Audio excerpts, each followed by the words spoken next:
Welcome to Two Titans and a Hunter, a Destiny 2 podcast. Dedicated in bringing you all the latest information, news, and opinions. This is the best show for new and veteran Guardians alike, where we share tips, tricks, and tools to help you succeed and enjoy playing even more. So with all that said, let me hand you over to your hosts, the Triumph Hunting Titan Nitedemon, the pink-panted pansy Peroty, and your Hunter Master Ranger, Mr. No One Respawns in Real Life! You guys had a good week then? No. I've had a week. It's not been overly bad, I'll give it that. Bungie had a good week, didn't they? Bungie gave us... They had a busy week. They did, and it was like, we're going to give you this huge TWAB last week. And guess what, guys? Next week's TWAB, it's not going to be that big. But you know what we're going to do beforehand? We're going to give you a ViDoc. We're going to give you a miniature TWAB on the update to Void 3.0. And then we're going to give you a TWAB. And then we're also going to go on... an interactive trailer just to put the cake on top to be like... I didn't even mess with that thing. I was like, I ain't got the time for that. Yeah. I mean, I watch it. I mean, well, the ViDoc, I ripped it. Actually, I ripped it to Plex and put it on because I was like, I don't know, because I was like, I'm usually there like hour-long ViDocs, and I was like, okay. I pulled up. I was like, oh, it's 13 minutes. I was like, oh, 13 minutes isn't bad at all. Yeah, there's a lot of YouTube that I use YouTube DL and rip it locally. Yeah. So I never have to watch ads, and it'll keep track of where I am, and it's just a much better experience than trying to deal with YouTube. Deciding I want to watch things in 240 randomly. Yeah, I love it when it does that. And then we also, to top the week off, we had the Bungie developers going on the Destiny Community Podcast, DCP, and giving a bit more explanation on what the Void 3.0 update is. And guess what, guys? I've got you covered. I've got you covered for the whole thing. I've taken notes. I've written things down. We're going to go through things screenshot by screenshot by screenshot. This week is going to be an epic long. You thought last week was epically long. Respawn fell asleep halfway through last week. Did I? This week, he's going to be asleep. He's going to wake up, have breakfast, and come back. It's that long. Well, see, I totally understand. Listening to the Massive Breakdown this week, I understand why you have the inside information. Deacon is one of their sponsors. So now it all makes sense. I hear that every week, and I go, "That's not one Deacon." Although I hope not. Are you sure? I hope she. Are you sure? Has she been another podcast? Yeah. Has she been playing the long game of giving you all the grief about your show and Destiny, while secretly she's just in love with Mercules and sponsor his show instead? Yeah. Are you just saying random words over there that I'm going to have to mute out? No, I said usually because your wife has betrayed us for someone else. Well, we don't know this yet. Then why bring it up? Why hurt me? I didn't. He did. Because it's more fun that way. Because when I listen and I hear Deacon, I was like, well, clearly I see the inside track now. And then Bungie, just in case you didn't have enough notifications this week, that Bungie put out a new thing. They put out the Destiny 2 artist reference collection. So if you're, I don't know, I guess if you're, trying to draw some of these characters or do cosplay or something, they put out, deeds, like pictures, high res pictures from all angles and their weapons of Annabray, Keitel, Crow, Drifter, a bunch of other folks. So I was like, I saw that and I was like, ooh, an art reference. Nightwing might be happy. But unless you're planning on, dressing up as Shax for something, may not help you much. See, and you thought that I was joking about how long the show was going to go. Who thought you were joking? Sir Arthur's returned. Oh, hello. I haven't heard him say anything. There he goes. Sir Arthur. Yes. Yay. I was waiting for the suitable time to start speaking. Oh, you'll never find that time. You just have to go. Yeah. You just waiting have for to breaking the talk, but Respawn's there. Jump in the pool head first. Hopefully you don't hit the bottom. Might. You never know. I'm all for mixing up the show this week. So instead of giving you everything that's going to happen next week, we're going to go straight in with lore because Arf's here to tell us all the lore stuff. For now. So hopefully Respawn's got his stream up and he's going to be following along so that stream can follow along. I do have the stream and we can just listen to the smooth voice of Not Arf giving us some Not Arf-ass lore. Is that what we're doing? Mm-hmm. It is now.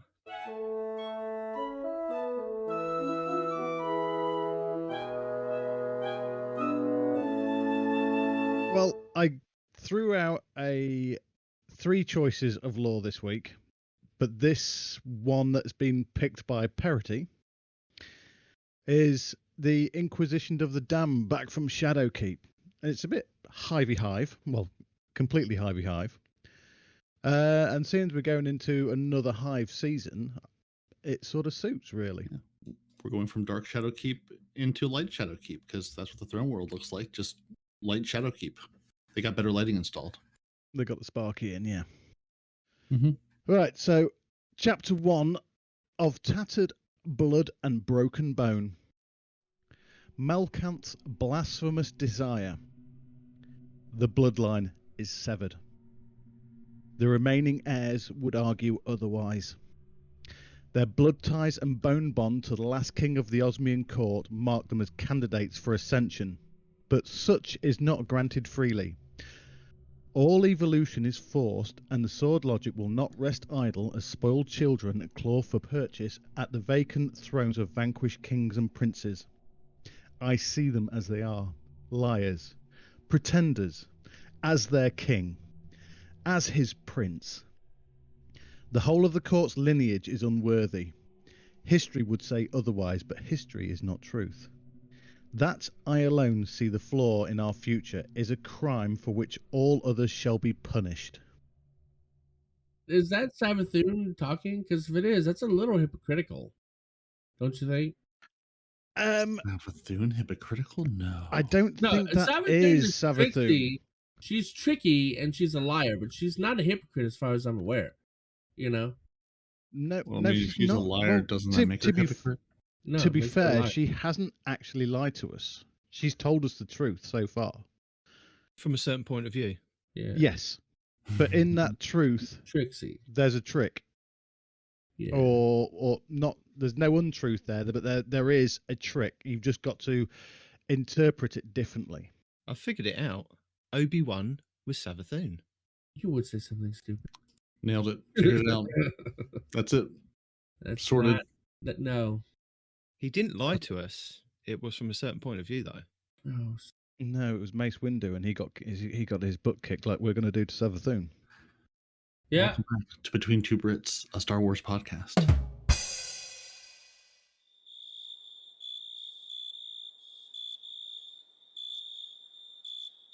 But this is part 2 of Tattered Blood and Broken Bone. So these, in the previous one, I gave the title at the beginning, just after of Tattered Blood and Broken Bone. And that actually gives you the name of the person that was actually doing that. Now, this is Akrazul's Impotent Rage. There are none. Their strength is a shade of that required by the sword's logic demand for blood and pain. They, as I, must be made to suffer, for their worth to be evident, but they fear such ends. I am no inquisitor by right or title, yet I see clearly. Through the sullied haze of their ambitions, they speak of honour and nobility. They have none. They crave power, not truth. They seek evolution, but cannot comprehend its price or meaning. They want, only because they want. These heathen saviours forewarned in prophecy, come from the depth to feast upon those weakened by our loss and our struggle against enemies more brutal than time. I fear the path you court, sister, is a rebuke more than tradition. You challenge understanding mapped upon flesh, bone, and the very essence of centuries beyond knowing. You seek to unmake the logic for selfish gain. Such is a treason, affront. Others have tried. Others have been held to account for such callous sin. Yet I look upon the lustful offspring of our once king, and I see cowards. I see our end, written in greed, the aftermath of a feeble reign. Such is not how I would see us fall, ridden to oblivion by spoiled heirs and would-be heroes born of a desperate throngs of who only now, after the battles have been fought and our last war lost, find their courage, here in the wake of our undoing. So this guy, I had to look up who Akrazul was, because of course I don't remember who any of these people are. So he's one of the Knights of the Hidden Swarm, which are basically followers of Crota. So obviously things didn't Were go great for followers of Crota. Right, yeah, were the followers of Crota. And he had been crippled by Guardian, so he was looked down upon other Hive for that reason. So his impotent rage is, the dude I used to follow is gone, I've been wounded by Guardians, things aren't going great. Now, if you look at that, because he's been wounded by Guardians, if you follow the sword logic, he should have carried on fighting and been killed, but he wasn't. Because if I remember right, Akrazul has actually lost a hand or an arm. So he should have actually been carried on and been killed and not actually retreat to or ran away to fight another day. So he's not even a good Hive. Part 3 of Tattered Blood and Broken Bone. Azavath's eager embrace. You of all of us had suffered and survived, brother. To many, your severing is a mark of shame. To many, you should have fallen to dust before returning to the depth in defeat. My ire, as echoed by my song, would challenge those claims. Those who deemed you Akrazul, the severed knight, Akrazul the shamed, the weak, the undone, they are one and the same with those who never dare to face the undying light. They are enemies of our promised morrow, those who watched from the shadows while your bones shattered and your limb was cast into the hallowed dark beneath this moon-scarred surface. I too see the sin in our dear sister's words, more so in her intention, but I also see pride in all we were meant to be, all we were promised. Why then give thanks to heirs come to offer salvation when such a gift is beyond their giving? I am with you, dear sister. I am with you, dear brother.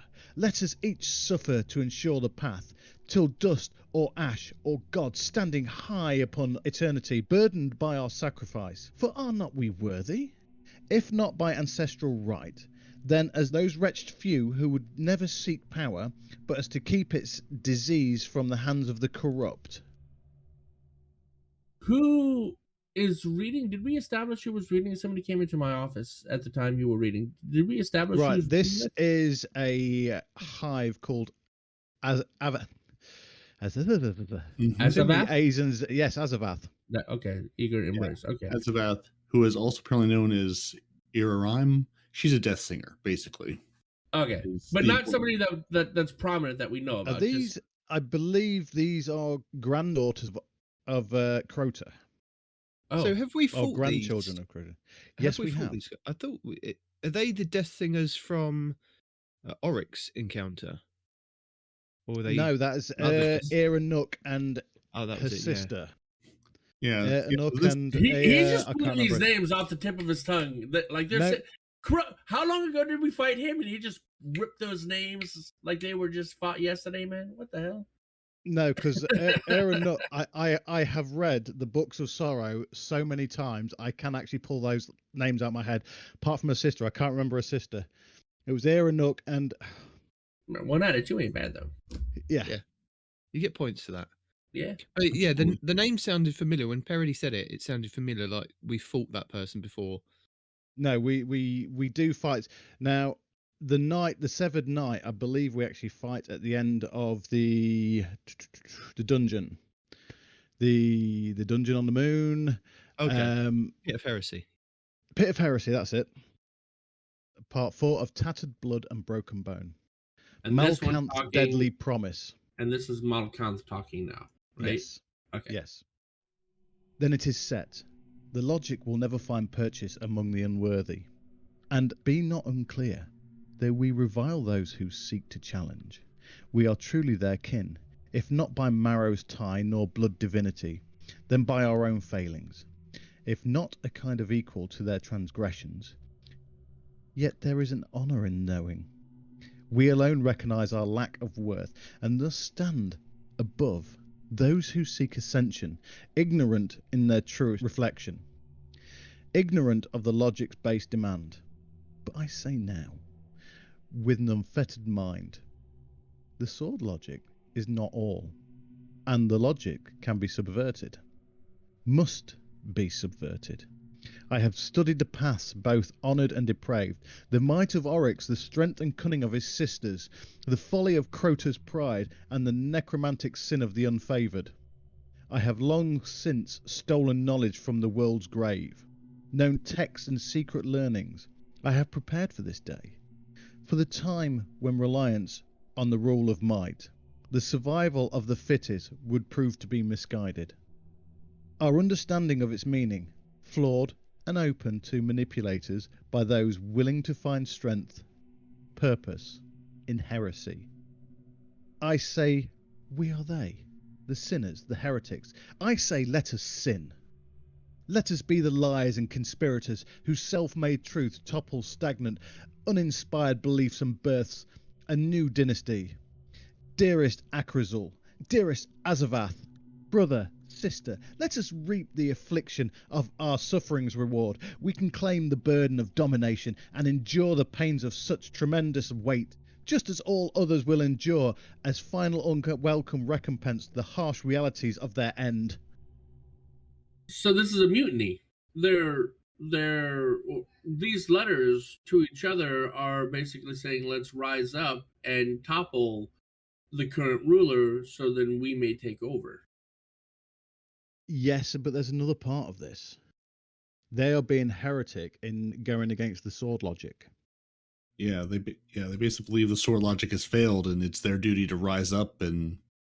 So are these three the reason and... that Savathun wants to get rid of her worm? Is their logic inspiring her? Savathun has been trying to get rid of her worm for long before this.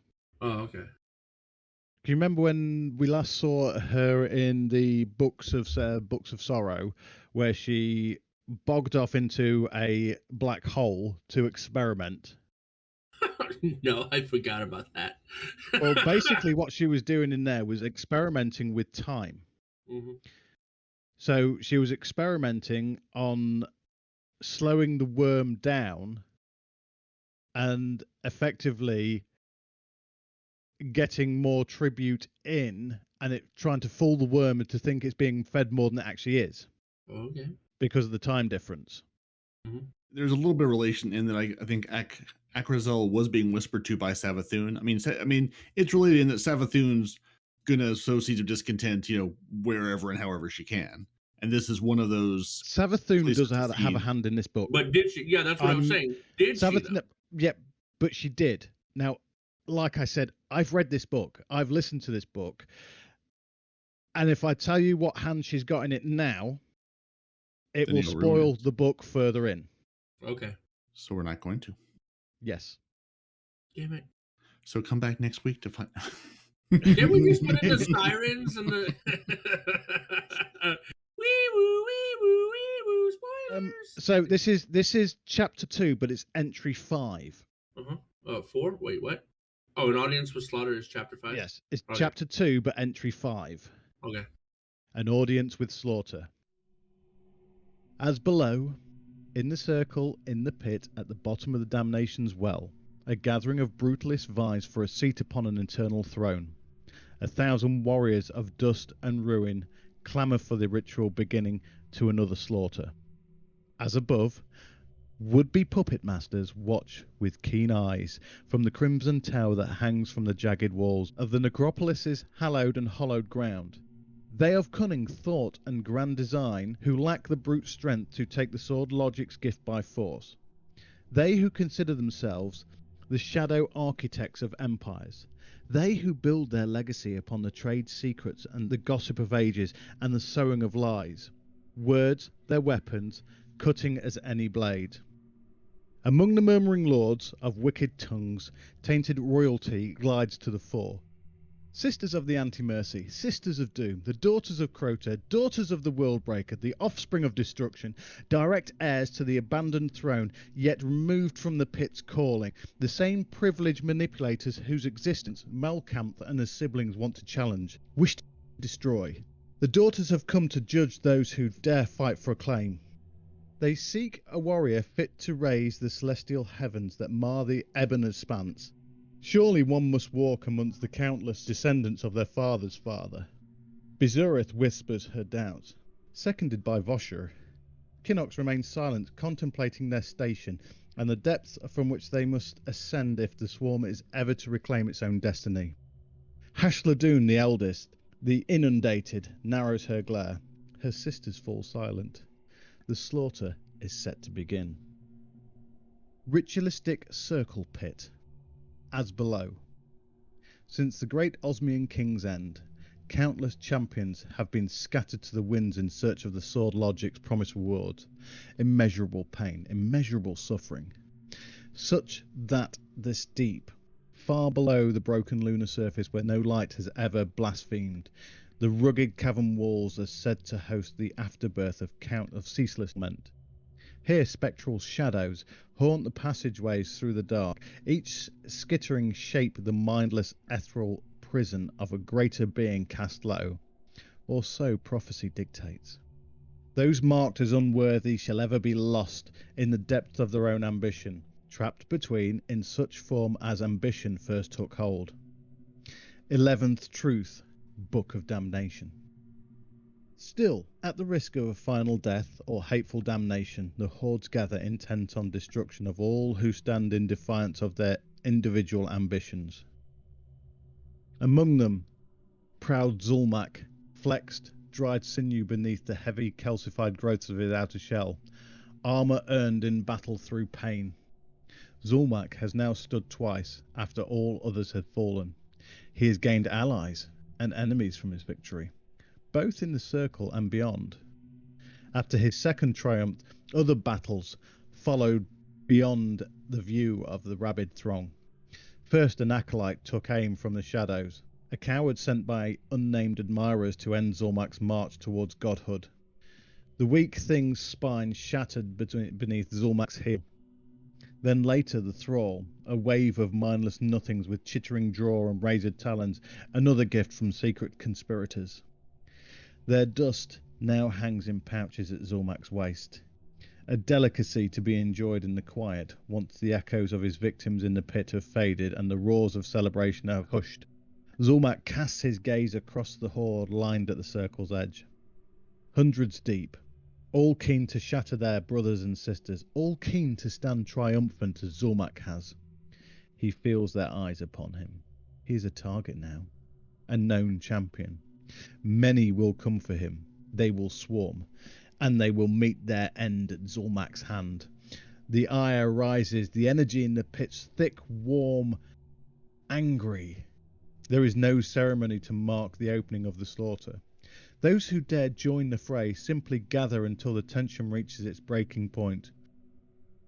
Then the first sword will rise and fall, and the ground will begin to cake with a thickening mix of dust and blood. As above, on high, Hashladoon watches as the first sword falls and the severing begins.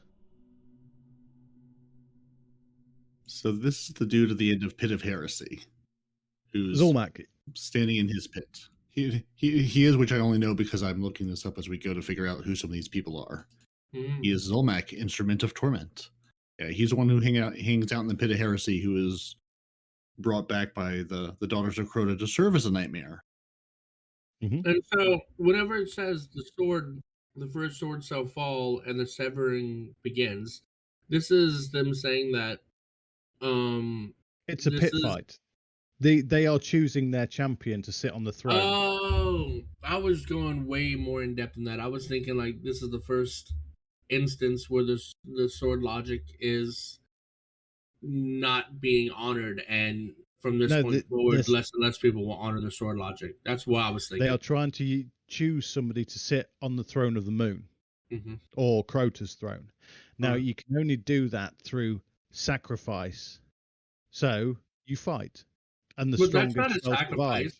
Survive. Oh, you're sacrificing other people. Okay. A massive sacrifice for everybody, because how many has Zulmak killed? He'd been champion twice before in the pits. Well, that's what I'm saying. For Zulmak, it's not a sacrifice. Zulmak is just killing everybody, you know? But for everybody else, they would have to sacrifice however many bodies to take him down so that they can rule. I got it. I'm tracking. Okay. Bloodsport. As below, Zulmak knows they will come for him. Zulmak is ready. The weight of his blade feels light in his grip, an extension of his will. His cleaver cuts with little effort, slicing freely through the fragile bone of some fool with grand designs. Beyond his station, an acolyte whose meat and marrow splits cleanly, the dust of his being a cloud of thick grey as his body shatters and drops. Then just as quickly, more blades are on Zulmak. He takes a cut, but never staggers. He grabs a charging by the neck, sliding the point of his blade through the attacker's throat, then up and out his shoulder. The green of the brawler's eyes flicker and he's gone. His body no longer a vessel.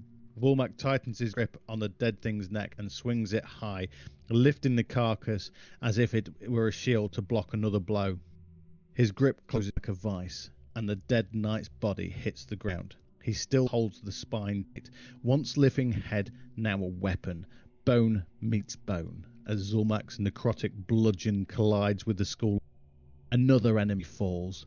A blade enters Zulmak's back, slipping past his spine and catching in his ribs. As above, Hashladoon is disappointed. She has grown tired of the facade of slaughter. None are worthy of the sword logic.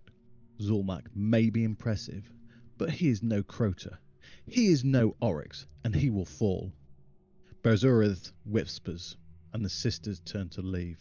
The congregation of High all follow. Their crimson temples emptied, leaving none to witness the assured disappointment in the pit below. So is this just more of them turning away from the sword logic? I mean, I know it says Well, no, not that- worthy of the sword logic. No, I is- think they that killed him. No, that is Hashladoon. Hashladoon isn't the one Oh, looking at. That's basically Hashladoon and a retinue, because Hashladoon is Crota's daughter. Mm-hmm. Right. Yep. So she is looking for someone to sit on the throne because she doesn't want to sit on. Doesn't look like she wants to sit on the throne herself. So, So she's looking that's for what- something worthy, and Yes. and when she says none are worthy of the sword logic, is because she's following the sword logic, but you know, this guy isn't our guy. yes, But Zulmak thing- isn't the king, or the isn't king thing is- material. The Zolmak has the potential. She says he's no Crota, he's no Oryx, but hell, even Crota and Oryx were at Zolmak's level at one point, right? The fact is They would- he's no. he's not getting They- 1v1s. They're jumping his ass. You know, they put him in Yeah, a pit where even the smallest guy can come up and stab him in the back.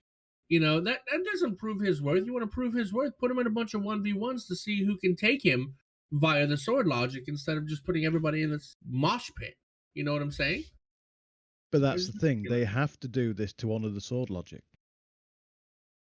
You put But if that's the case, Zolmak, everybody who who's- is worthy could be taken out everybody by who's some contending dumbass for that thrall right just was in his blind goes spot. in that ring at the same time, Hmm. and the person that walks out at the end is the winner. Yeah, I mean, sword logic is all about survival of the fittest. It's not about winning a fair fight. It's we're going to put you into Survival this. of the fittest. We're going to put you into this scrum, and if you emerge, then you're the strongest. If you didn't emerge, you weren't the Right. strongest. I've heard this phrase before. It's not coined by me. I think it was Blue Creator 6 on Focus Fire Chat, and it's called extreme Darwinism. And basically, it's survival of the fittest on an extreme scale, which suits the sword logic seems to tie into. It is survival of the fittest, but it's so extreme. It's surprising it hasn't already destroyed their race down to a very few powerful people. I get that, but a mosh pit is not what I would consider survival of the fittest. You know, I think of a mosh pit. I think of like the pot of poison, right? Where you get a bunch of poisonous creatures in there, they eat each other, and whatever's left, you know, is supposed to be mythologically. But if you were the reason why they're turning their back on this, because they've seen Oryx and Crota fight in pit fights, and the power they had was unmatchable. Okay. They would have pretty much just sat there and gone, everybody's dead, right, let's go, like it was nothing. That's what you've got to remember between Oryx and Crota. And that's why Hashladoon is actually walking away, because she looks on that disgusted, saying, well, that's not a patch on our previous leaders. No. Yeah, but of the people that was in there, I would consider him being the most worthy, as in the most powerful, right? Yes. Well, And we don't know who else was in there. he just happened to have gotten snuck up on somebody that caught him in the back. That could have been a thrall for all we. But then you want a thrall that ruling the ties moon? into the crawl the sword logic. It was meant to be.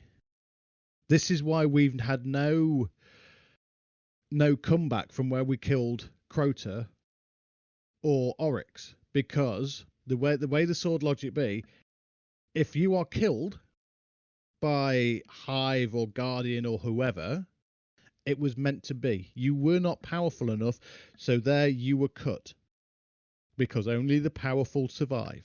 Oh, right. Yeah, that's why the Hive haven't shown up on our doorstep looking for revenge.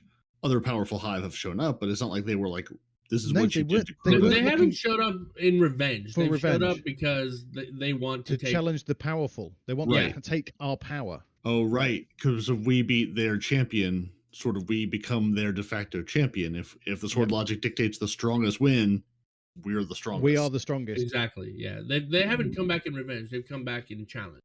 It's different mentality. But Yeah.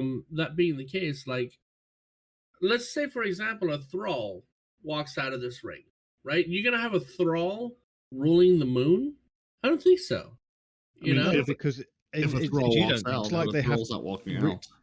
reading through this, there has to be many pit challenges, because Zulmak has already survived 2. Oh, okay.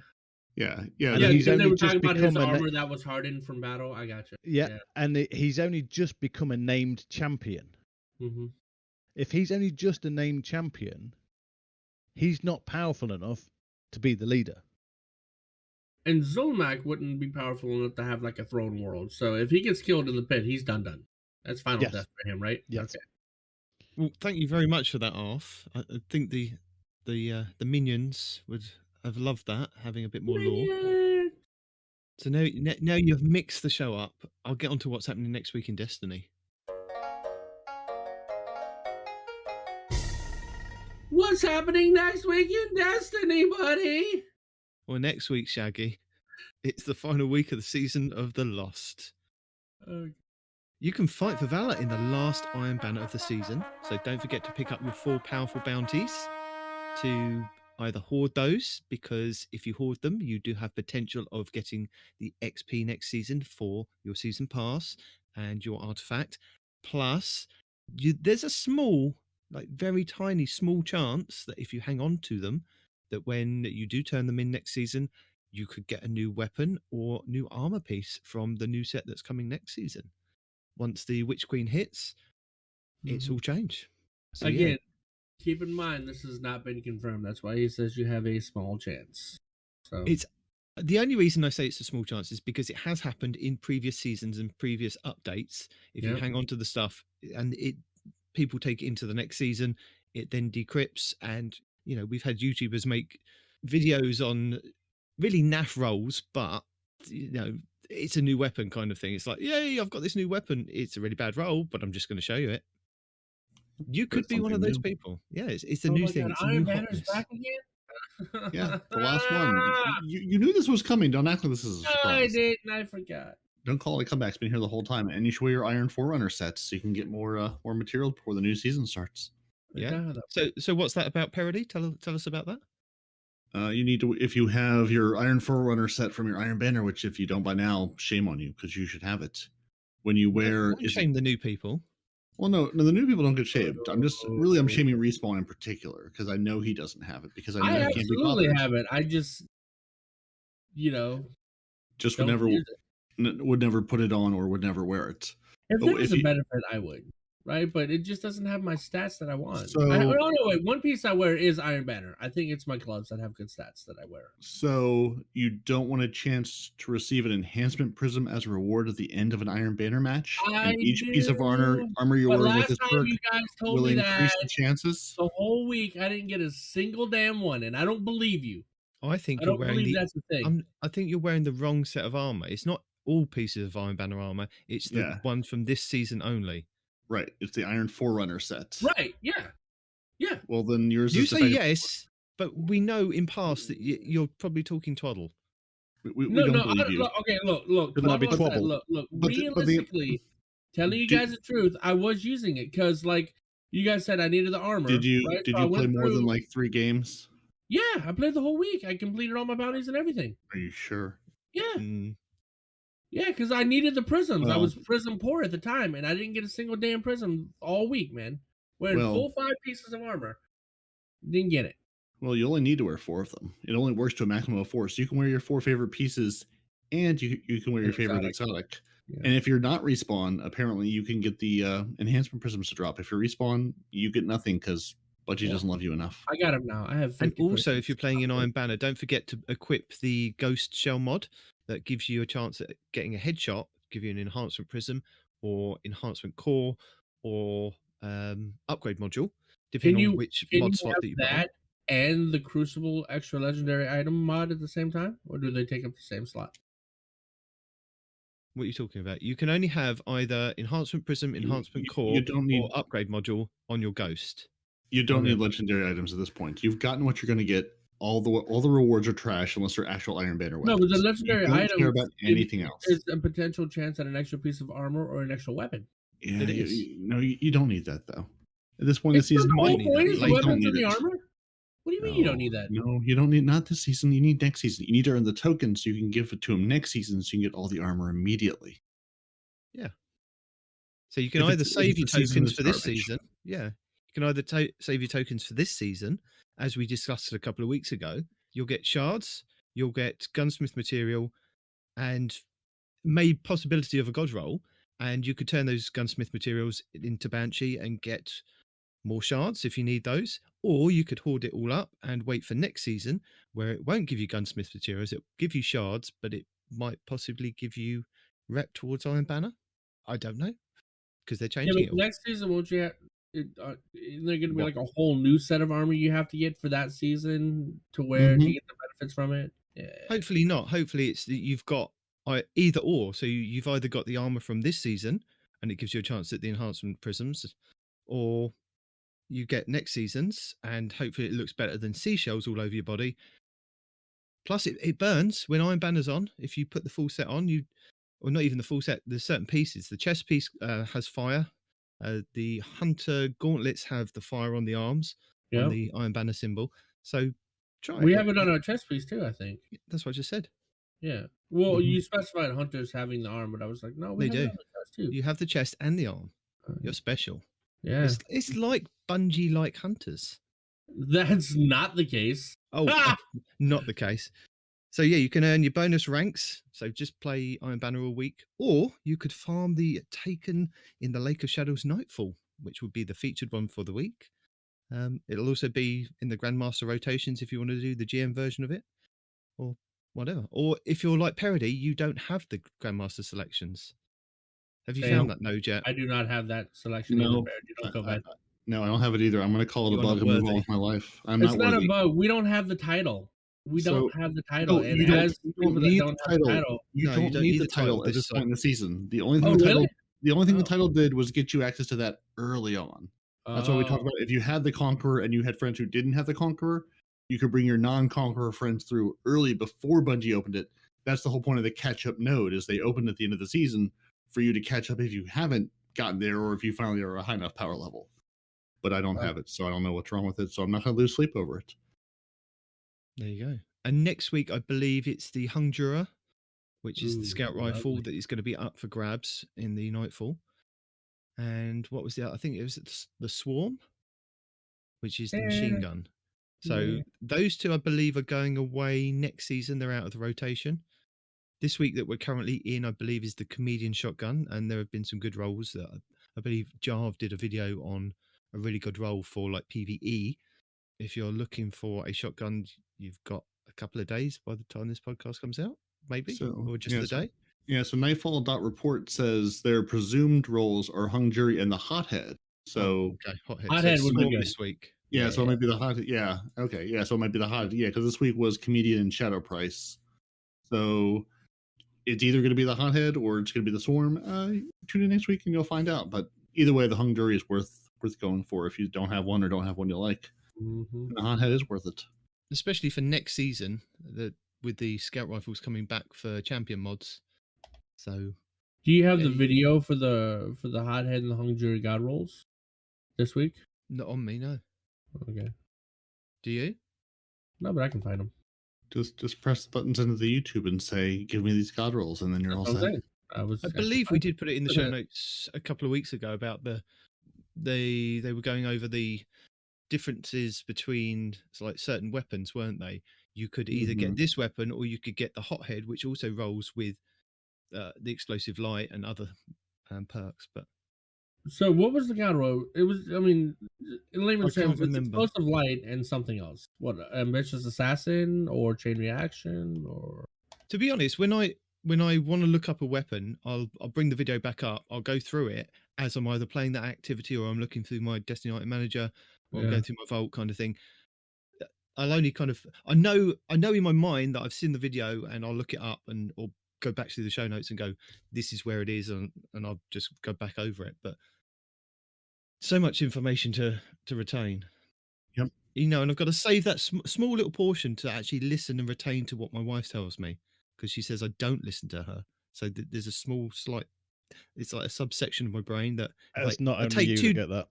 If I get too much Destiny information, it kind of pushes out the information she told me that morning. So listen, just tell her to say, don't forget to smash that like button after the end of what she tells you, and then you should retain it better.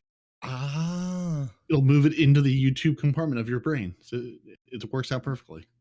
Damn, dude, you can also get clown cartridge on that thing. But I remembered about Iron Banner. Well, I mean, how could you? Because of course you would. Yeah, exactly. What I've remembered about is we have it this week at Bungie for the 10th of February, 2022. No, you're jumping way ahead. I haven't finished doing my other stuff. No, those things aren't important. Just pick up your 700 bright dust and move on. Oh yeah, I need to tell the people about the bright dust stuff. What fancy things could they have? What beautiful things could they be wearing? So for the 15th of February, the week of, we have some silver items if you want to go to your Eververse store.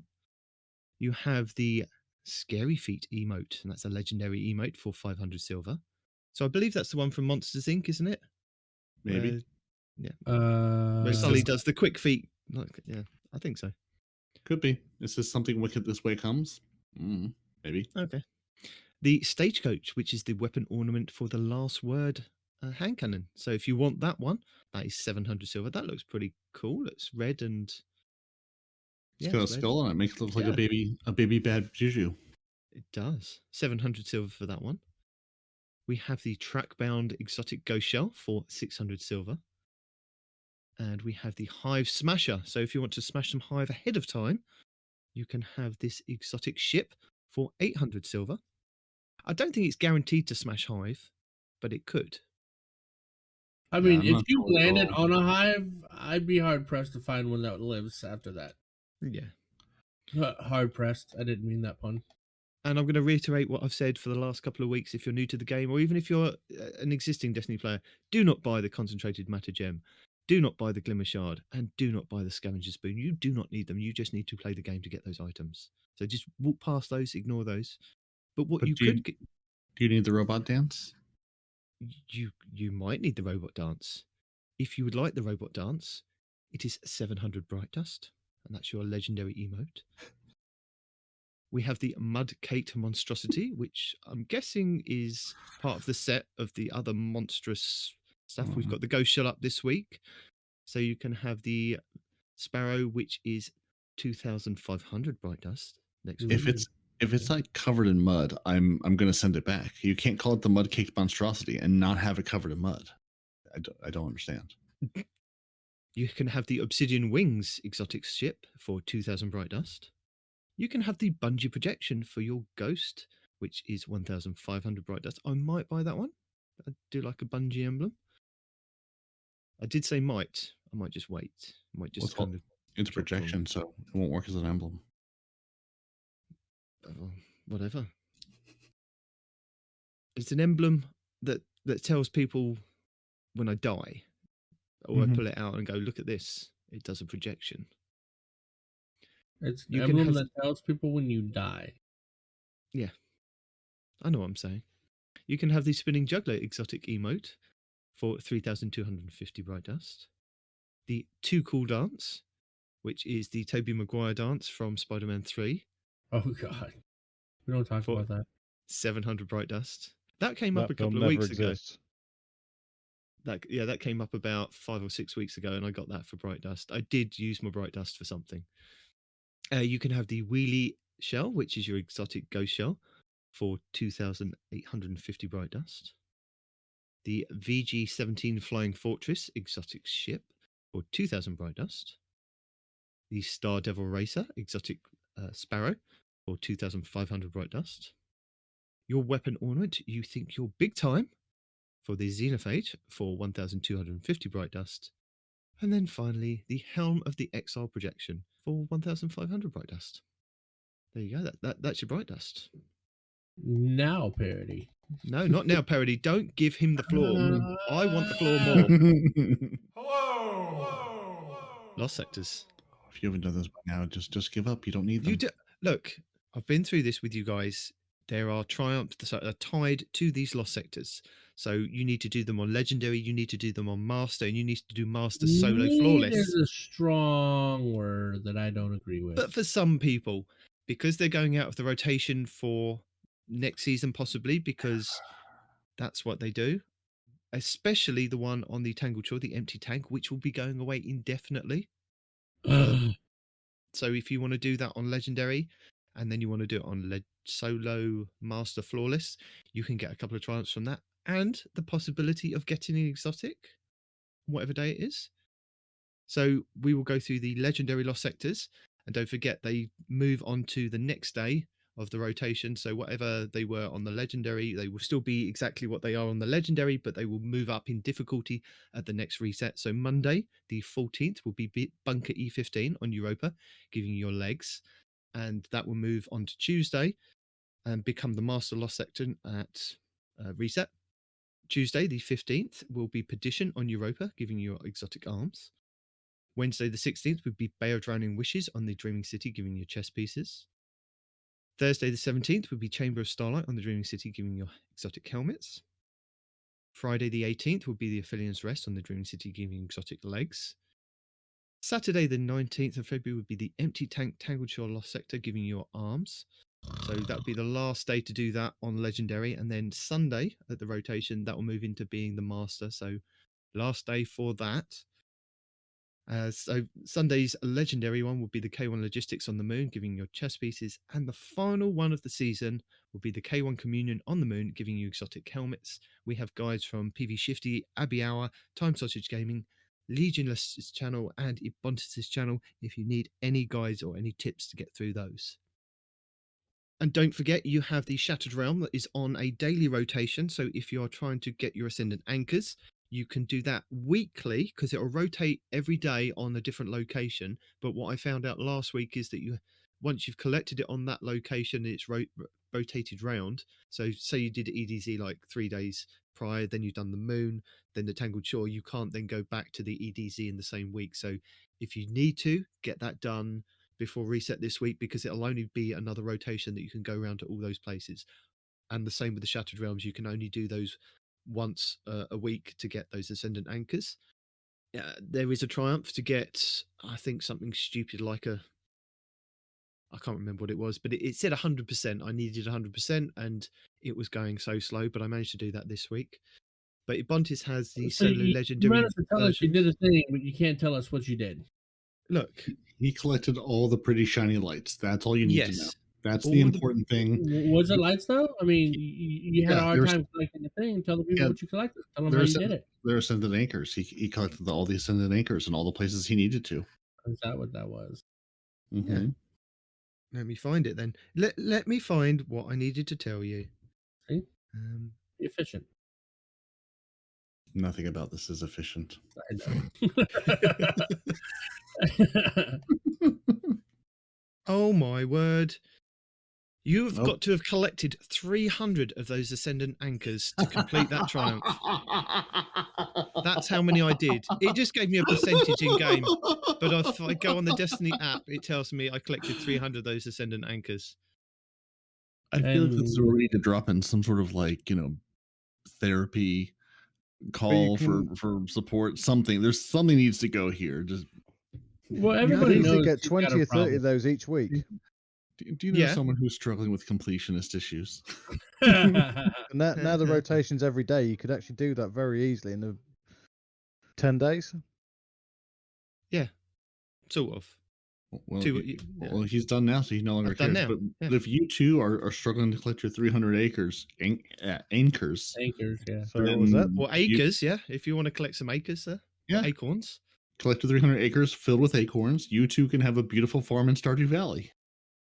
No, that's not how that works. I mean, it sounds like that's how that works. That's where the acres came from. Yeah. And there is a triumph to do a solo legendary version of the Shattered Realm. So Bontis has you covered for the guides for those, for the Forest of Echoes, the Ruins of Wraith, and the Debris of Dreams. And you only need to do one of those solo, flawless. Do you have a... You only need to do it solo. You don't need to do it flawless, as long as you've... Because if you... But isn't there a triumph for both? Well, there's a triumph for doing it... Why are you egging them on? You started, I'm finishing. And also, that's my job here. Have you not noticed? Don't blame this on me. I think it's... There is a triumph to do it solo on the legendary version of it. You don't have to do it flawless. So you could die and restart each encounter. It's up to you.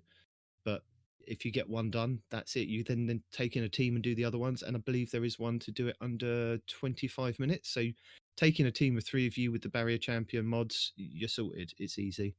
Yeah. So, that's not bad at all. Speaking of Barrier Champions, Warlocks are going to be indispensable next season. So we had a ViDoc. That's coming from a hunter. We had a ViDoc this week. Yeah. I'm definitely going to want Warlock on my team. Did you guys watch your ViDoc? I did. Did you take some notes? Yes. No. I watched the ViDoc. I didn't take notes. I actually did, because there are some things that are coming out, especially for Titans, that are kind of terrifying. And I'm not happy. If I'm efficient enough at this point in the time when we're talking about the ViDoc, I will drop in the ViDoc in the YouTube version. It'll be muted. You'll just hear me and my sultry voice talking about the ViDoc. You won't hear what's going on. But I can also link the ViDoc in our show notes if you want to go and see it. If you've missed it. See, what I did is I didn't watch the ViDoc. I watched all the YouTubers breaking down each individual frame of the ViDoc. I don't know why you go ahead and do that. You know, I break it down for you and explain to you in Respawn terms. I already know what's coming. Do you? Yeah. Void. All the void. Everything else is garbage. It's all void. So were you impressed when they showed a Hive ship that looks like the droid battle station ship from Episode 1 in Star Wars? Or the Prometheus ship in the Alien film? Because none of the ships really impress me. What impressed me is that it's on Mars, which tells me that Mars is coming back. Yes, but it's not the Mars that we know. It needs to be the Mars we know. This is not the Mars you were looking for. It needs to be the it needs to be the Mars that we know. I mean, they do say that they're paying off threads that they set from D1. So, Arf, what threads have they set from D1 that they're paying off, do you think? I don't know, because I can't actually remember what was in the ViDoc now.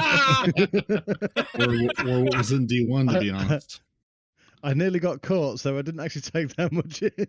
That does make me laugh, because there were so many threads in D1. It's I know. Which one should we pick up and run with now? Yeah. Which one are we going to make a coherent story of? Did they pay off a single thread in D1? So I feel I'll tell you what, I'll treat it as homework. I'll watch it a few times this week, and we'll come back and we'll get my thoughts on it. It'd be too late by then. We'll be there. No, we won't. We'll be there. We'll be on the cusp of being there. Yeah, we'll be on the cusp of things. But they do say that they're shedding the dogma of the light equaling good and the dark equaling bad, and there are going to be some Every story time bombshells. I say dogma, all I can think is the 9, because that's what keeps randomly coming in on lines in the lore. Dogma. No. Well, isn't dogma just another word for religious beliefs? Like a religious sentiment? Right? What's that got to do with... You're thinking of Alanis Morissette. Yes. I don't even know who that is. But no, the word dogma, it's related to like religious beliefs, isn't it? So yeah, I mean, I don't know. Whatever. Move on. We are moving on. So the Witch Queen and Season of the Arisen. So they did announce that in the ViDoc. That's the name of our new season, because it was making me laugh that people online were going, so what do you think the new season is going to be called? And literally about 2 hours later, they went, this is what it's called. Apparently it's going to be the beginning of the end for the Light and Dark saga. What's your take on that, Arf?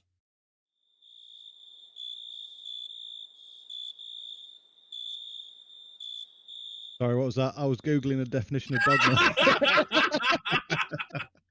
How do you feel about the end of the light versus dark belief? Saga. Like The beginning of the end. Saga, sorry, yes. Saga. So, Respawn, what is a saga? What does saga mean?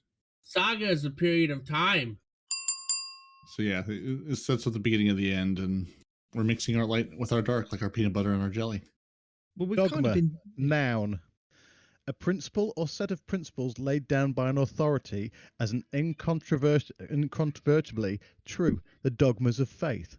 Similar, teaching, belief, conviction, tenet. Opposite of doubt and open-mindedness. So what they're saying is that they're shredding that dogma. So whatever you've learnt before about light equaling good and dark equaling bad, they're shredding that. It's just... But they've been doing that. They've been blurring lines between the light and dark for the last 2 years. Yes, but that's blurring the lines. Now we're shredding that dogma. Yeah, we've got our thesauruses out, and we found better words, bigger words, more powerful words. I love words. And they also tease what's kind of possibly going to be happening at the end of this season. We did think that we were going to get that this week. There has been a bridge that has been forming in the Shattered Realm, not the Shattered Realm, in the astral alignments over the last couple of months. And people have only just brought it to other people's attention in the last couple of weeks and gone, hey, did you know this bridge is being built over there? And there's been a couple of videos. Show me. Raid secrets will have been known about that for weeks. Yeah, I bet you they have. They've just, oh, look, nobody else has noticed. We'll hold on to this one. Yeah. Yeah, they're building a bridge now. The bridge is now fully formed, which last week it was on its last bit to be formed. This Tuesday at the reset, the last bit formed, and people thought, oh, we're jumping to astral alignment. Something's going to happen. Nothing happened. So it's like... So next week, there could... Is it going to be next week? Yeah. Next week, there's potentially actually some... That'll be the week where we actually completed the astral alignment, so we can actually then go in and sort Savathun's worm out. Do our exorcism, yeah.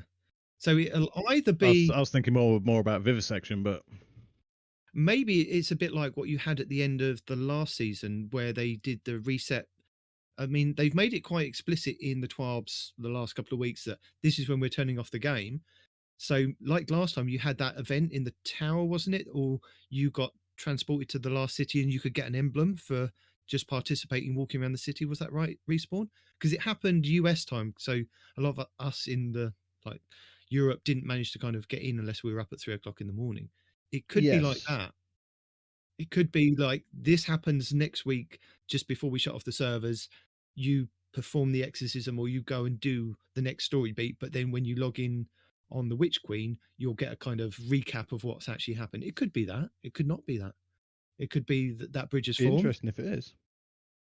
And maybe that's the catalyst for the start of point for next season, that we do that and we play it so that everybody can be involved when they log in for the Witch Queen, rather than kind of miss out on it this week, because they've got a lot of stuff going on. So it could be this week coming up with Iron Banner, or it could be the first part of the mission that you do with, or the prologue for the Witch Queen. We don't know. But they teased what was going on with the end of this season anyway in that ViDoc. We see some mocap with the man performing Savathun. Some what? Mocap? Mm-hmm. Motion capture. Oh. Yeah. Ah! Oh dear, bless him. Gentlemen, I've just had the look. Oh. Called it! No, I didn't. Go away. Thank you very much. Take care.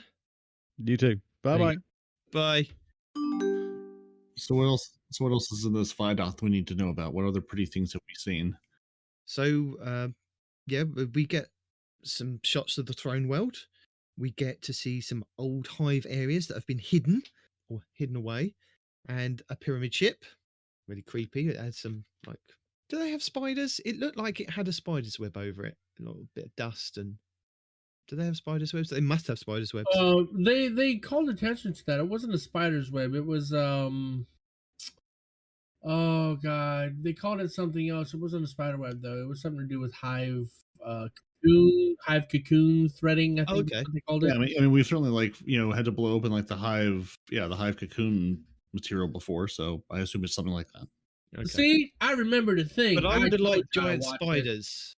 I want my Harry Potter. I want my Lord of the Rings reference. I want giant spiders. the I want day giant that hive giant spiders to attack spiders me. End up in here. That's the the day I cabal. play a different game Yeah. permanently. The cabal of spiders. But we get to play detective and solve mysteries, apparently. And they say that the Witch Queen campaign is probably, they underline probably, the most ambitious campaign they have made in a very long time, which has potential because we do like a campaign and we like replayable campaigns, don't we? We like to be able to go back and select it time and time again, which is basically what we're going to be able to do this season.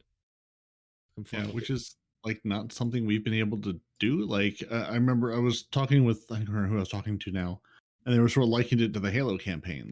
Being able to go back and play the full Halo campaign at different selectable difficulties is much more satisfying than going and playing single missions over and over again, which has been the Destiny experience up till now. What would be the benefit to that? I mean, would we be able to do that in lieu of extra loot, extra gear? They laid out it's basically another route to Nightfall, materials without having to run a Nightfall for the trillionth time. I gotcha. Okay. Yeah, so basically you'll have a regular version of the campaign that you can play and a legendary version of the campaign that you can either go in solo or as a fire team of 3. You will face harder missions and stronger combatants, recommended for experienced players with a broad arsenal to draw upon. I have an arsenal. Good. Mm-hmm. I have a gun or two. And apparently Keitel, she's made her reappearance for this season. They did specify that it's for the season, not for the Witch Queen in total, but for this season, the whatever it was called. Now I've lost me. Well, I mean, she's got to marry Zavala, right? The season of the original will be a dating sim with Zavala and Keitel. Mm-hmm. Right. Mm-hmm. No, but she looks like she's got eyes for Lord Saladin in this one. Ooh. Well, I mean, she was having a conversation with him, but well, no, she's looking longingly into his eyes, from what I can see. What does it say that? Get out of it. No, if you see the screenshot, she bends down and she's looking to him longingly in his eyes. She's wondering how such a tiny human can have so much influence. Is her problem. Possibly. Or so much fluffy wolf clothing. So much. Yeah, I mean, we do get to see several shots of the Vanguard. There's Anna Bray returning, Eris Morn, Keitel, Lord Saladin, Shax, everybody kind of congregated in a room, just having a conversation about what's going on, what are our strategies, what are our game plans. So some really cool story beats there of getting everyone involved, which is nice because they've continued that from the past couple of seasons where we've given our feedback of we want to go on missions with the team. We don't want to just do it solo. We want to have interactions with the Vanguard. We want to have interactions with these other NPCs that we have in the world and have kind of this relationship with them as we go through the missions, which is nice to see. Cade would be down there in the trenches with us, right? Yes. And even Ikora, we saw her participate here and there, throwing a Nova Bomb here, doing this and that, right? She's even been down there. The one person that all he's ever done is pop a bubble seconds before the tower got obliterated. When is he going to participate? He saved your butt. You stood in that bubble, sir, and he saved your butt. Dude, if this was IRL, I'd have been like, yo. Yeah, you wouldn't be standing here today if he hadn't, gotten you this far. Yeah. Why not? Because the bubble failed when the building blew up. That's why we were all entrenched in rubble. Yeah, but he saved you. And you would have been entrenched in rubble, not inside a bubble, not a rubble bubble, and you'd just be dead. You'd be very squished. Man, I got a ghost. I could have handled it. Yeah, unless your ghost gets squished. I mean, they do go over the Hive Guardians, the game mechanics, and killing ghosts. That you actually do have to finish it. Yeah, you literally have to finish it. You have to crush it, and you're kind of given this moral dilemma of, we are crushing the ghost. But Or you Not know, much of a dilemma for me. I sort of looked at that and it's like, oh, you've got this sort of moment of pause. I'm like, maybe that's your intention, but I don't think there's going to be a lot of moment of pause because No. Absolutely not.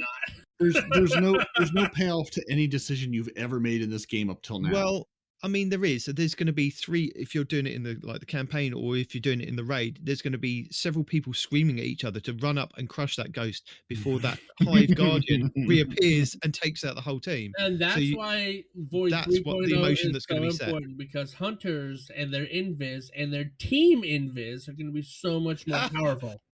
He doesn't know yet. Yeah, I do. No, you don't. Yeah, I do. No, you don't. Yeah, I do. So It's all about the invis and the team invis. Weapons coming. They go over fucking... like the crafting, and they want our feedback. So they want feedback from what we think about what's happening with the crafting. Do we like it? Do we not like it? But constructive feedback would be nice. My constructive feedback is I saw a lot of new materials that don't exist in the game yet that I'm going to need to craft things. Not a I fan of am that. not looking forward to having to go hunt down all of these materials. Rain them down upon me from playing, playlist activities or, higher level activities. Great. Yeah. But I don't want this to be another synth chord, synth Streve, synth matter wave. It's even worse. You're going to have to pick up a bounty, sir, and get X amount of stuff from it. See, that I'm perfectly 400% fine with. No, I just don't need to see. We have a new exotic currency. That's the thing that really gets me, man. We have a new exotic currency that we're gonna have to use for this nonsense, man. The exotic, God, what they call it? If only there was a screenshot somewhere that you could look at. Well, we're not there yet. Must be nice. Yeah. But I will give a shout out to AZ, who did point out in, I think it was Respawn's Report Roundup, when I was posting some of the information that Respawn's going to go over later, that some of the materials that we're going to be collecting isn't necessarily going to be in our inventory, though it's not taking up any room, which is quite nice. They go over the origins of the glaive, and it was originally a weapon that Savathun was trying to construct, and we obviously steal it and use it for our own nefarious use. Again, blurring the line between good and bad, light and dark, right? But maybe it was a good weapon and she just wanted to steal it. So we have 8 brand new exotic armor pieces. They can confirm that there are 2 exotic armor pieces, 1 for each class, 1 stasis, 1 non-stasis. That was the other thing that I just wanted to quickly go over with you. You asked a question last week about the Ostra Striga, which was the submachine gun, the exotic submachine gun. It has homing projectiles. That's what I was assuming, yeah. You assumed, but they confirmed it in the ViDoc. Love it. So I just thought I'd let you know about that. They go over the Void 3.0, some of the aspects and fragments, which I did post in our show notes that we can quickly go over for the people.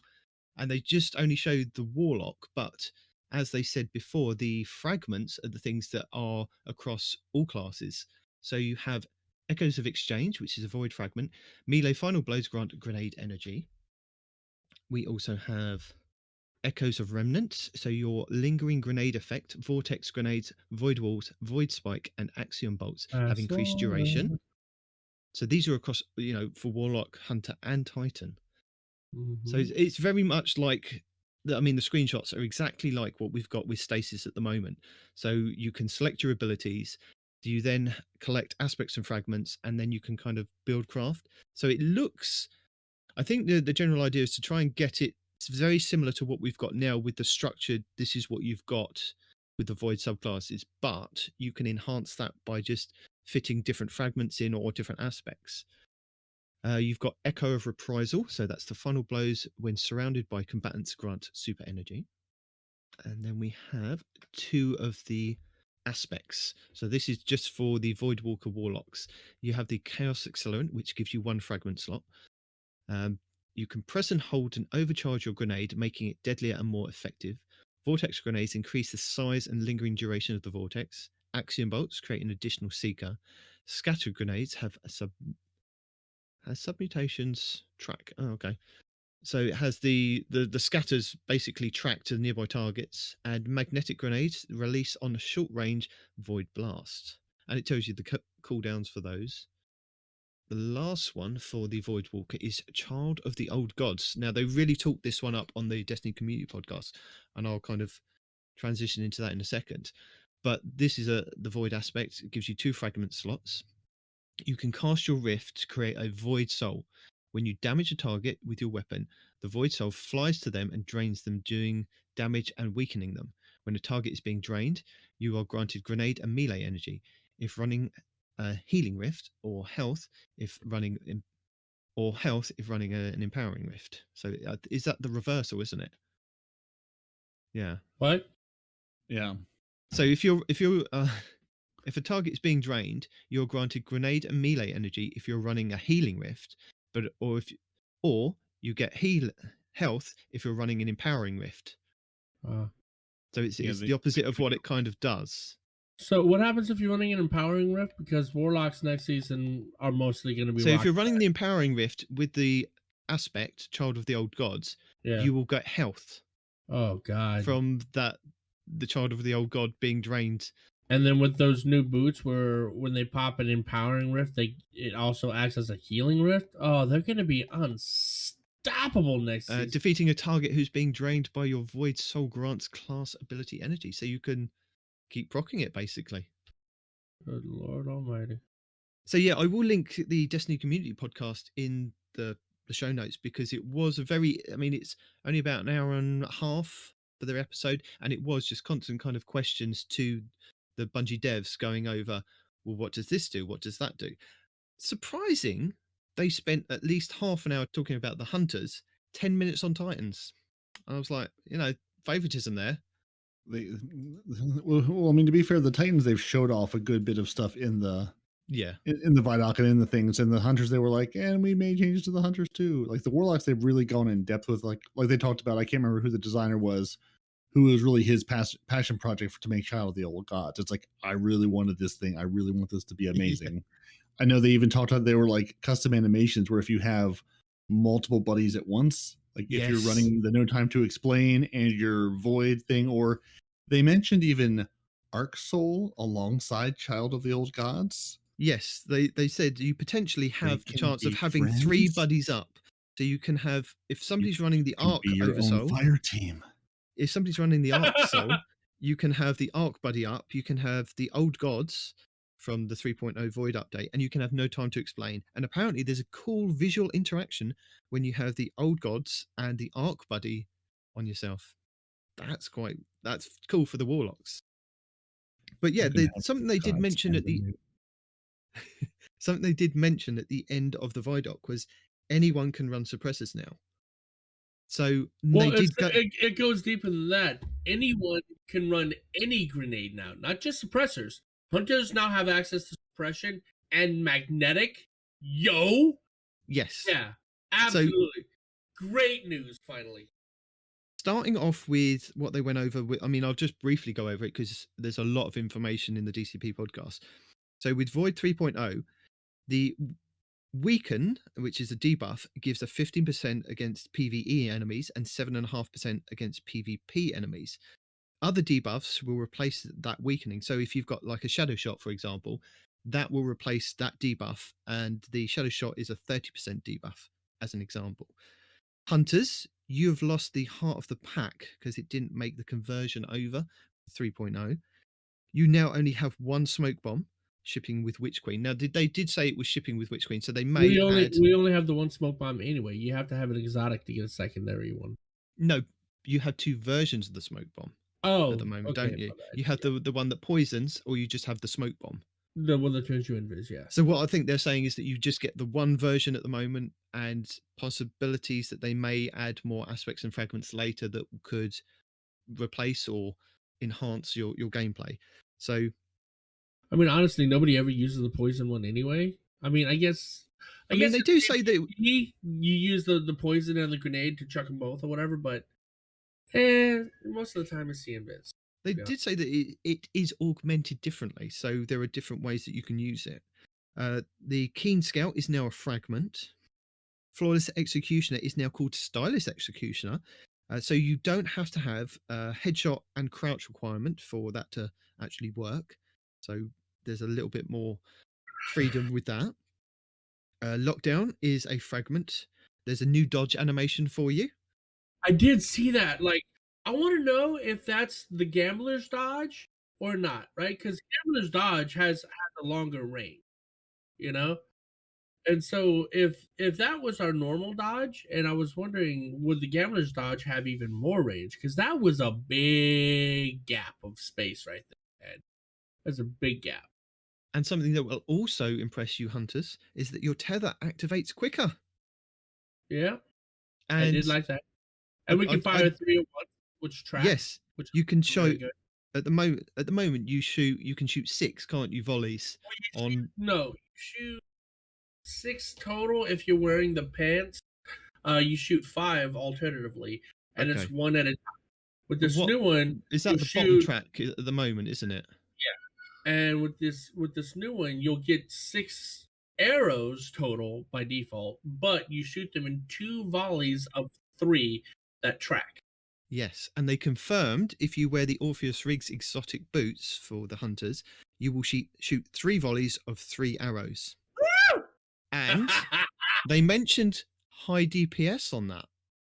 Well, For it is top 3 right now in the game for highest DPS, so I'm not surprised. Titans, we get 3 melee still, not one-shotting. They haven't kind of reverted the change that they'd already made. We get a lovely shield throw melee, which is nice. They did confirm that in the 30th anniversary, they reduced the orb generation on casting Ward of Dawn, and they reduced the weapon damage bonus from 35% to 25%. And I didn't see anybody kind of pick up on this, but so they did go over it. So, and it's reduced in PvP and PvE. So now it's the same as the Well of Radiance.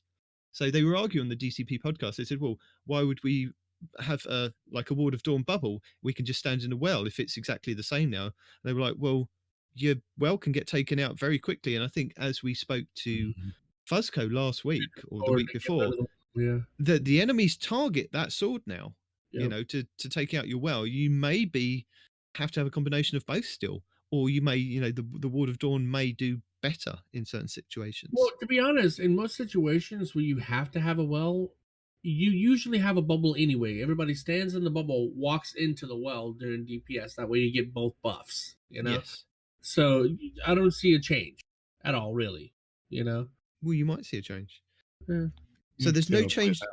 Yeah, there's no change to the health of the bubble, but there's a faster casting. So they've done what they've done with the. It's shooting. In the highest charge time group. No. Yeah, but just pulling your bubble out. Used to be a very long animation. Now, their example, like if someone blade barraging you can put that bubble up and actually survive it. Versus before, you're mid animation and still dead. Yeah, you could. Yeah. You pop it, you die, and then the bubble just poof, gone. Because now it's a button press instead of a button hold. Because you're separating the Ward of Dawn from your the shield thing. Shield throw, yeah. I mean, but still, just the animation is quicker. Because even once you got the animation going, it was a long. So somewhere in the ViDoc, I had seen that Titans, whenever you throw your shield and you get a kill, it gives you an overshield or it heals you. It does one of those two things. They did kind of go over that in the DCP, but I didn't write it down. But they were talking a lot about overshields, and you will visually be able to see that if somebody's got a void overshield, there will be like the void haze over them. So they're kind of differentiating now, starting to differentiate what kind of shield that you've kind of got on. So when they do the solar and arc, and they did mention in the ViDoc doing solar then arc, that possibly could be the rotation for it. It might not be. They might do arc next, depending on, I suppose, whichever's easier to kind of untangle the Destiny spaghetti. But I'm wondering if that's limited to combatants or if that is any enemy. Because think about that, right? Honestly speaking, take your come out of your little Titan bubbles for a second. Think outside the box. A Titan that has a ranged melee that on kill gives him an overshield or heals in PvP. But again, you're going to have to listen. Broken.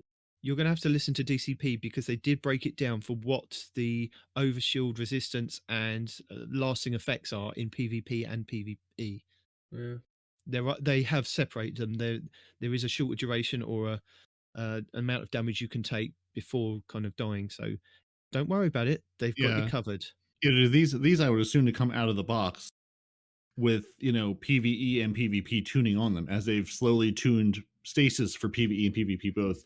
I'm sure they've learned. Well, I'm going to hope they've learned from that and brought this out of the box. So yeah, so in PvE it'll do one thing, in PvP it'll do another. So yeah, I mean, there's another way. There are a number of ways to get the shield. I mean, over shield is just going to be one of the Void 3.0 buffs and debuffs you can get. Period. Full stop. As something you can spec into. So you can you can use it in a number of ways. I mean, they did mention that it's taken them about 7 months to actually develop this and get this going. So it's taken them, it's not like a 3 months change. They've had this in the works since they implemented stasis, and then they've been really going to town on it and doubling down on getting it sorted for the last 7 months. So it's not an overnight thing that they've just gone, oh, we just want this to look like this. With your warlocks, your devour used to reset the timer. It now extends the time on the proc of the devour, and it's a small amount of time. And you can now increase that with a fragment, which is called the Echoes of Persistence, and it adds seconds, up to 17 seconds. And any void ability will proc it. So there is potential to kind of keep procking your devour and keep going. And then at the end of it all, which I think this is going to surprise Respawn, all classes can get devour at some point. Everyone should be able to access everything, but with certain specialities in Void 3.0. So basically, Titans can go invisible. How cool is that? Titans, Warlocks, Hunters. Although Hunters will specialize in certain things like the invisibility. Like the Titans will specialize in suppressing people, but you do get the abilities as well. We all share. The whole idea is to kind of share this whole Void 3.0 across all the classes, but you specialize in what we kind of specialize in now, but there is a kind of sharing element to it. Yeah, that's one thing that I really enjoyed about reading this breakdown, because they talk about these sort of 6 buffs and debuffs: suppress, weaken, volatile, invisibility, overshield, and devour. You can have those abilities no matter what you're playing, no matter what character you are. You'll be able to spec into some level. Not just Titans can strap detonators to people's chests now. Not just Hunters can go invisible. Not just Warlocks can devour. Actually, Hunters can still only be the ones that go invisible. Later on, they specify that the 3 classes are still separated into the 3 classes. The only way that you can go invis is if a Hunter makes you invis. You can't go invis on your own. No. Yeah. Respawn. No. Yeah. No. They flat out said these are elements of the Void 3.0 subclasses. Right, but they also specified that because we have 3 classes, those 3 classes still need to stay separated. That's why Hunters can't make a shield. That's why you guys can't go invis. And that's why nobody can make a rift instead of a freaking warlock. They still separated. You guys, show me where it says you can go invis without a hunter. Show me. You can't. You can't go invis without a hunter. Okay, I will point you to the Void 3.0 document, or the blog post that they pointed out. Sure. And I'll quickly go through that at the moment. So Void abilities haven't really been developed since 2017, and they were a reaction to the sandbox that was Destiny 1. As Destiny designer Kevin Yanis, with the Void 3.0 and other elements changes to come. The first big Void 3.0 change in the introduction of aspects and fragments first introduces stasis and beyond light. Aspects and fragments give players more options to choose from when it comes to the abilities they want to use in battle. As with stasis, aspects are class-specific selectable items that give players additional actions that they can perform within their elemental subclass. Fragments are non-specific and complement the perks that the players can select to enhance how they play the game. How players choose to combine their aspects and fragments is a key component of the buildcraft. They then go on to say, before they take a deeper look at each class, implementation of Void 3.0, let's align on some of the terminologies. Some Void attacks apply for 1 or more of the 6 buffs or debuffs that confer a tactical advantage to the Guardian. Now, this isn't specific to Hunter. So, suppress, the target is taken out of action with the ability when suppressed. While suppressed, the target cannot activate any ability or movement modes. Combatants are disorientated. Weaken, the target takes increased damage, has slow movement, and is disorientated. Volatile, a target will explode in a void detonation upon taking additional damage. If the target dies before the volatile has taken enough damage to detonate, then the detonation happens anyway. Yeah, you just go through all the definitions, but telling you the definitions doesn't. I'm getting there. But Invisibility. This Now- applies to all Guardians. All Guardians. Invisibility. The player vanishes from sight and does not appear on radar. Right. This is that is all Guardians. This isn't just can't you. go invis. I'm telling you, I will make a bet with you right now that you cannot go invis as a Titan or a Warlock without Hunter assistance. I will bet you your Titans, you delete them and you only play Hunters for next season, that you cannot go invis without a Hunter. All this does is it tells you all 6 definitions of all the things that are coming in the next thing, right? Yes, there is suppression, there is detonation, there is invis. All these things are in the game as buffs and or debuffs that we can do, right? Those things exist even now.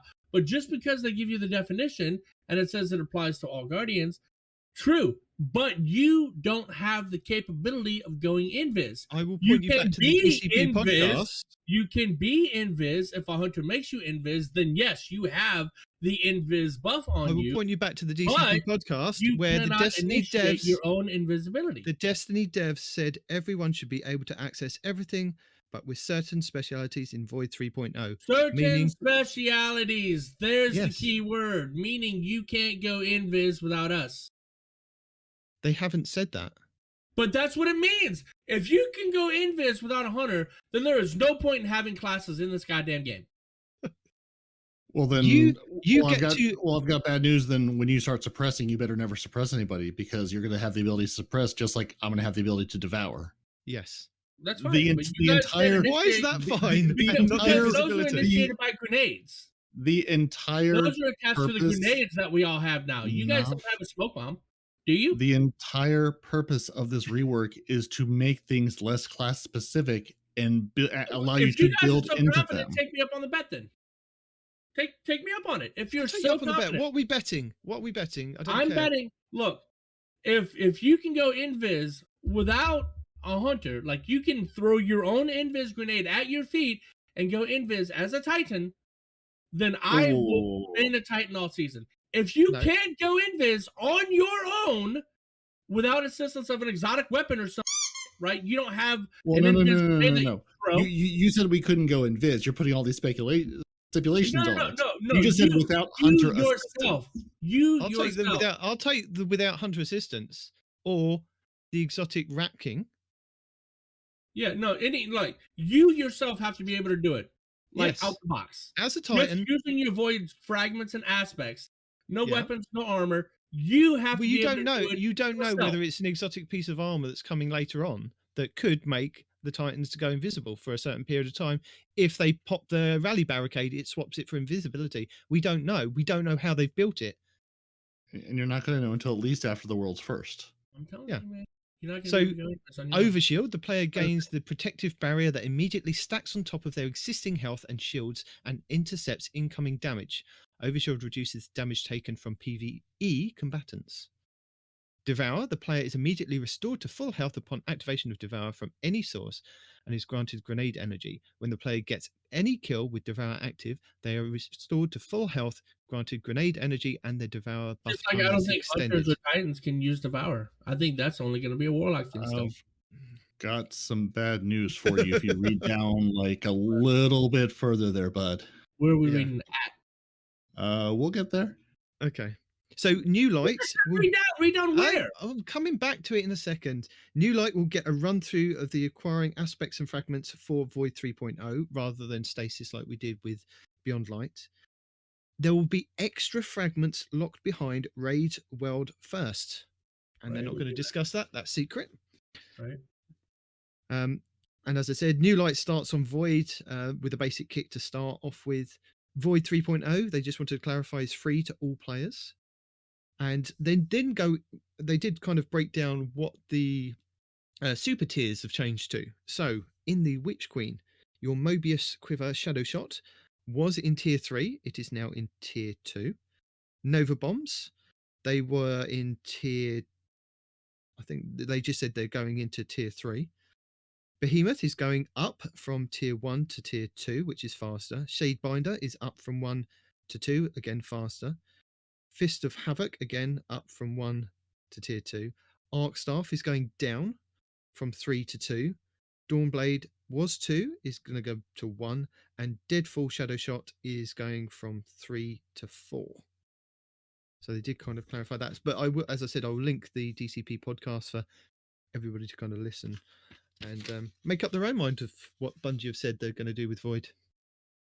So I've kind of covered what they said in the opening to the closer look at Void, which again we will link in the show notes, which is a blog post that they posted on February 9th, so just before they dropped the TWAB.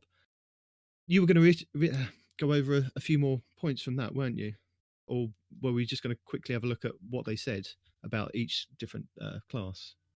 Well, I was trying to look down and see, and I misread a little bit about where it's about Devour. But again, okay. I still maintain our position that here are the 6 things you'll be able to do. You won't be able to be strong, but you'll be able to do all 6 of them.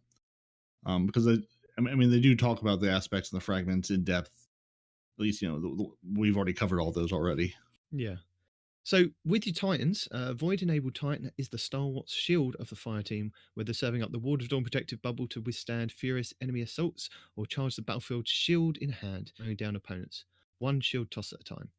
Previously, the 2 supers, Ward of Dawn and Sentinel Shield, were tied to one another from a control standpoint, so that Titans had to use similar inputs. Hold on. Talking about what we were talking about, it is still on topic. So, seems like they're trying to give each class an identity like they did with Stasis, while allowing some of the other verbs to be accessible to all. Titans get Overshield, Hunters get Invis, Warlocks get Devour, and Suppress. And Suppress, Weaken, and Volatile. Suppress, Weaken, and Volatile are for everyone. Those 3, Suppress, Weaken, and Volatile, are for everyone. Whereas Titans get Overshield, Hunters get Invis, Warlocks get Devour. I like this approach because I always wanted Bungie to lean harder into class identity. I'm sad that I won't get to be an invisible shoulder-charging Titan in Crucible, though. Follow-up. You still can, you just need a Hunter friend. So, told you. Okay, so 3 of the 6 will be shareable among everyone, and the other 3 will be. Where are you pulling this from, other than out of the thin air? Right here, I'll show it.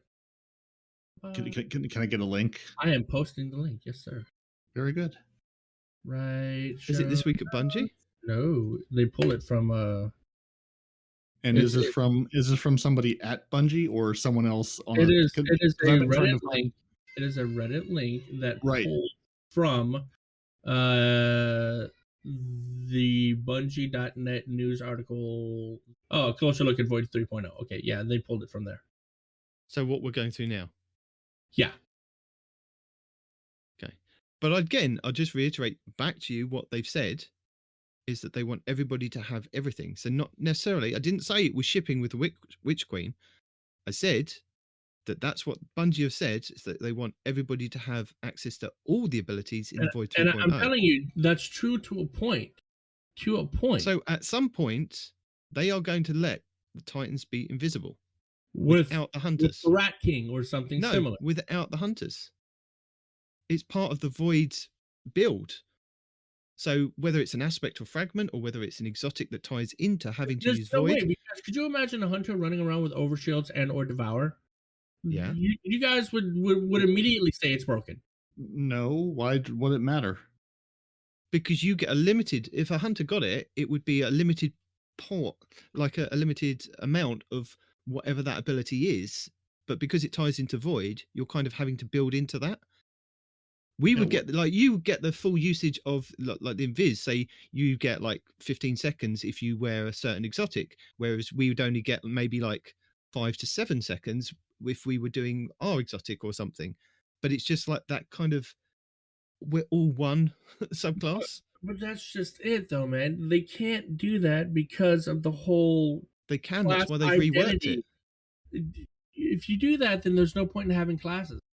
That's what I'm trying to say. You might as well just be Warframe, where I can be a hunter and I can just give myself a bunch of Titan BS. You know, there would be no point to having classes if that were the case. Well, maybe that's the way they're going. Maybe 2 years from now, that's where we are. They're building towards a point where you can spec into things, or again, you can absolutely be a hunter that's beefy like a Titan It's not going to be better than a Titan being beefy like a Titan, but you can spec into that if you want to, just like you can spec into a mobile, super quick Titan like a Hunter. It's not maybe the best way to play that style, but if that's the way you want to do it, they're not going to stop you. I mean, I don't see any problem with specking into different things. Yeah, will it be the best will it be the best version of invisibility on a Titan? Absolutely not. Will a Hunter be the beefiest Titan he can be? Absolutely not. But you can do it. You can, get a taste of that. I don't I think see no issue with that. I don't think it's going to get that far. I mean, they said that previously the two supers, Ward of Dawn and Sentinel Shield, were tied to one another from control standpoint. So you basically used one input to kind of create the Ward of Dawn bubble, or you went into the Sentinel Shield. So the two functions are separated with Void 3.0, which means that the Ward of Dawn is nearly now instant in activation, and the Ward of Dawn has been moved to the fastest super cooldown tier, making it more available to the Titans if needed. Just as before, the Sentinel Shield will allow Titans to traverse the battlefield, bashing foes with a Void Shield or tossing their shield as a melee attack. Throwing shields will damage opponents and apply a volatile if controlled demolition is equipped, whilst the shield bash kills with grant overshield. So there are 3 Titan aspects to choose from with Void 3.0. So you can have the controlled demolition, which is hitting a target with a void ability or volatile destination will make them volatile. Bastion, casting barricade generates overshield for yourself and nearby allies. Those bunkering behind the shield will regenerate overshields over time and extend the overshield duration. An offensive bulwark. While you have an overshield or are inside the Ward of Dawn, grenades charge significantly faster and you have increased melee damage. You also gain additional shield throws for your Sentinel super shield. Hunters, the prioritise movement and stealth of heat of battle, whether it's enjoying a few moments of tactical recalibration in a tense encounter by briefly vanishing after dodge or attack, or setting snares Hunters going and traps to in disorientate again. and slow their opponents. A fight with a hunter is always a study in agility, surprise, and deadly precision. But you see right there, he even specified hunters are going to be able to go invis. He didn't say a Titan gets reprieve or a Warlock gets reprieve. Hunters, that is their identity. Well, Respawn, I counter your article from Reddit with my own article from Reddit, and I put the link in the show notes at the very bottom where it says, additionally, Titans and Warlocks can get invisibility, Titans and Hunters can get Devour. So until we're told one way or the other by Bungie in so many words, everyone's taking their best guess. So we're going to have to agree to disagree until Bungie tells us. Yeah. In addition to the Spectral Blade Super, the Shadow Shot variants that hunters are accustomed to, Deadfall and Mobius Quiver, will still be found in Void 3.0 updates, though there are some changes to be aware of. For example, Mobius Quiver will fire volleys of 3 arrows that will now track targets and make them volatile if they are tethered. In addition, with Deadfall, the Void anchors are dropped after Shadow Shots will now pull enemies towards it when impacting a surface or target. The Hunter's Snare Bomb melee ability will now weaken opponents. In PvP, players caught in the Snare Bomb will have their HUD removed and obscuring screen effects applied for a short period of time. And the Hunter aspects are Trapper Ambush. Players can activate Quickfall to spend their melee charge to dive to the ground, creating a smoke cloud upon impact. Enemies caught in the cloud are weakened and allies become invisible. In addition, Snare Bombs upon attach to a surface or enemy, cause nearby allies to become invisible. Vanishing Step. Dodging makes hunters invisible. Starless Executioner. Defeating a void debuff target, weakened, suppressed, or volatile, grants invisibility and true sight. Whilst invisible after a Starless Execution, your next melee attack weakens the enemies. And then finally, for Warlocks. The infinite mysteries of the universe are the playground of the Warlocks. When they aren't nose deep in ancient texts, Warlocks are floating across the battlefield, healing allies and creating havoc among their foes. Void 3.0 fine-tunes these powers, and the Warlock's new aspects will, among other new abilities, summon brand new types of support for the yawning void of space-time. The Nova Warp Super lets Warlocks quickly teleport from one spot to the next, and players can choose to let loose with the deadly void eruption. With the Vortex Super enhancement, a player's Nova Bomb will now drain enemies in singularity it creates, damaging them once inside. Casting a Nova Bomb with Cataclysm enhancement will cause it to travel across the battlefield and seek out enemies. Detonations will shatter into smaller Seeker projectiles, and shooting the Nova Bomb will cause it to detonate early, basically what we have now. The Warlock's melee, Pocket Singularity, fires an unstable ball of void energy that detonates when it's near enemies, pushing them away from the blast and making them volatile. According to Destiny designer Mike Humboldt, he explains this melee will find particular use in the Crucible. We do a lot of PvP testing, and knocking someone who's trying to use Shotgun Rush off the map with a Pocket Singularity is always a good time. As with the Titans and Hunters, Warlocks will have 3 aspects to wield, and we've already kind of gone over those. So there you go. And apparently your magnetic grenade will overcharge into your handheld supernova, so it's still there. Yeah. The component class specified aspects Void 3.0 will also introduce a number of fragments, which will offer new perks to build upon, as well as add bonuses or penalties to your Guardian's intrinsic stats. Here's a look at a few of the fragments to come. So, Echo of Expulsion, Void ability kills cause enemies to explode, an intellect bonus. Echo of Provision, damaging an enemy with grenade grants melee energy, strength penalty. Echo of Domineering, after suppressing a target, gain greatly increased mobility for a short duration, and your equipped weapon is reloaded from reserved, and that's a discipline bonus. Echo of Undermining, Void grenades weaken enemies, and discipline penalty. So you can put those two on side by side and cancel out your discipline while enjoying both increased mobility, suppression, and all the weakening you can enjoy. Another significant change for Void 3.0 is all subclasses will have access to the Void grenade types in the game. For example, as a hunter, you'll be able to run with a suppressor or magnetic grenades instead of choosing between just Void Spike, Void Wall, or Vortex. In addition, some grenades will see upgrades. For example, the lingering field created by the Vortex grenade will now suck in enemies. Players who have played Destiny before the Witch Queen expansion will have access to all the Void 3.0 aspects and most of the fragments with the launch of the Witch Queen on February 22nd, 2022. Several fragments will be available after the world's first raid completion. New Destiny 2 players will earn their aspects and fragments as part of the New Light game experience. I'm so happy they didn't turn this into a big long, as you play through the campaign, you'll unlock and learn the secrets of the Void. It's just, you've been with us this long, we're going to give this to you. You have it already, we're not taking it away from you. I did think that was going to be the case, is that somewhere in the storyline it ties into that Savathûn affects the Void subclass more than the other two, and we then have to go back and rebuild it over time, over the seasons. We have to then collect different aspects, different fragments, like we've done with Beyond Light. We're visiting the Stranger and going and doing different things. So it is nice to, like you said, get it all, most of it from the get-go. It does sound like there is going to be a few kind of hidden away that you have to do certain objectives to actually complete it, either maybe do the raid or do X amount of things to actually earn it. So I hope they've kind of done that. It's not like if you do the raid and the raid only, you can only earn it, because there are a lot of people that would be locked out of that. Yeah. No, I'm sure it's one of those story things where, when the raid is finished, something in the world happens and now an activity is unlocked, or this thing is available and now you can go, now they're in the pool for Nightfalls, or whatever it happens to be. Across all these abilities, tweaks, new powers, and buildcraft options, one theme is clear.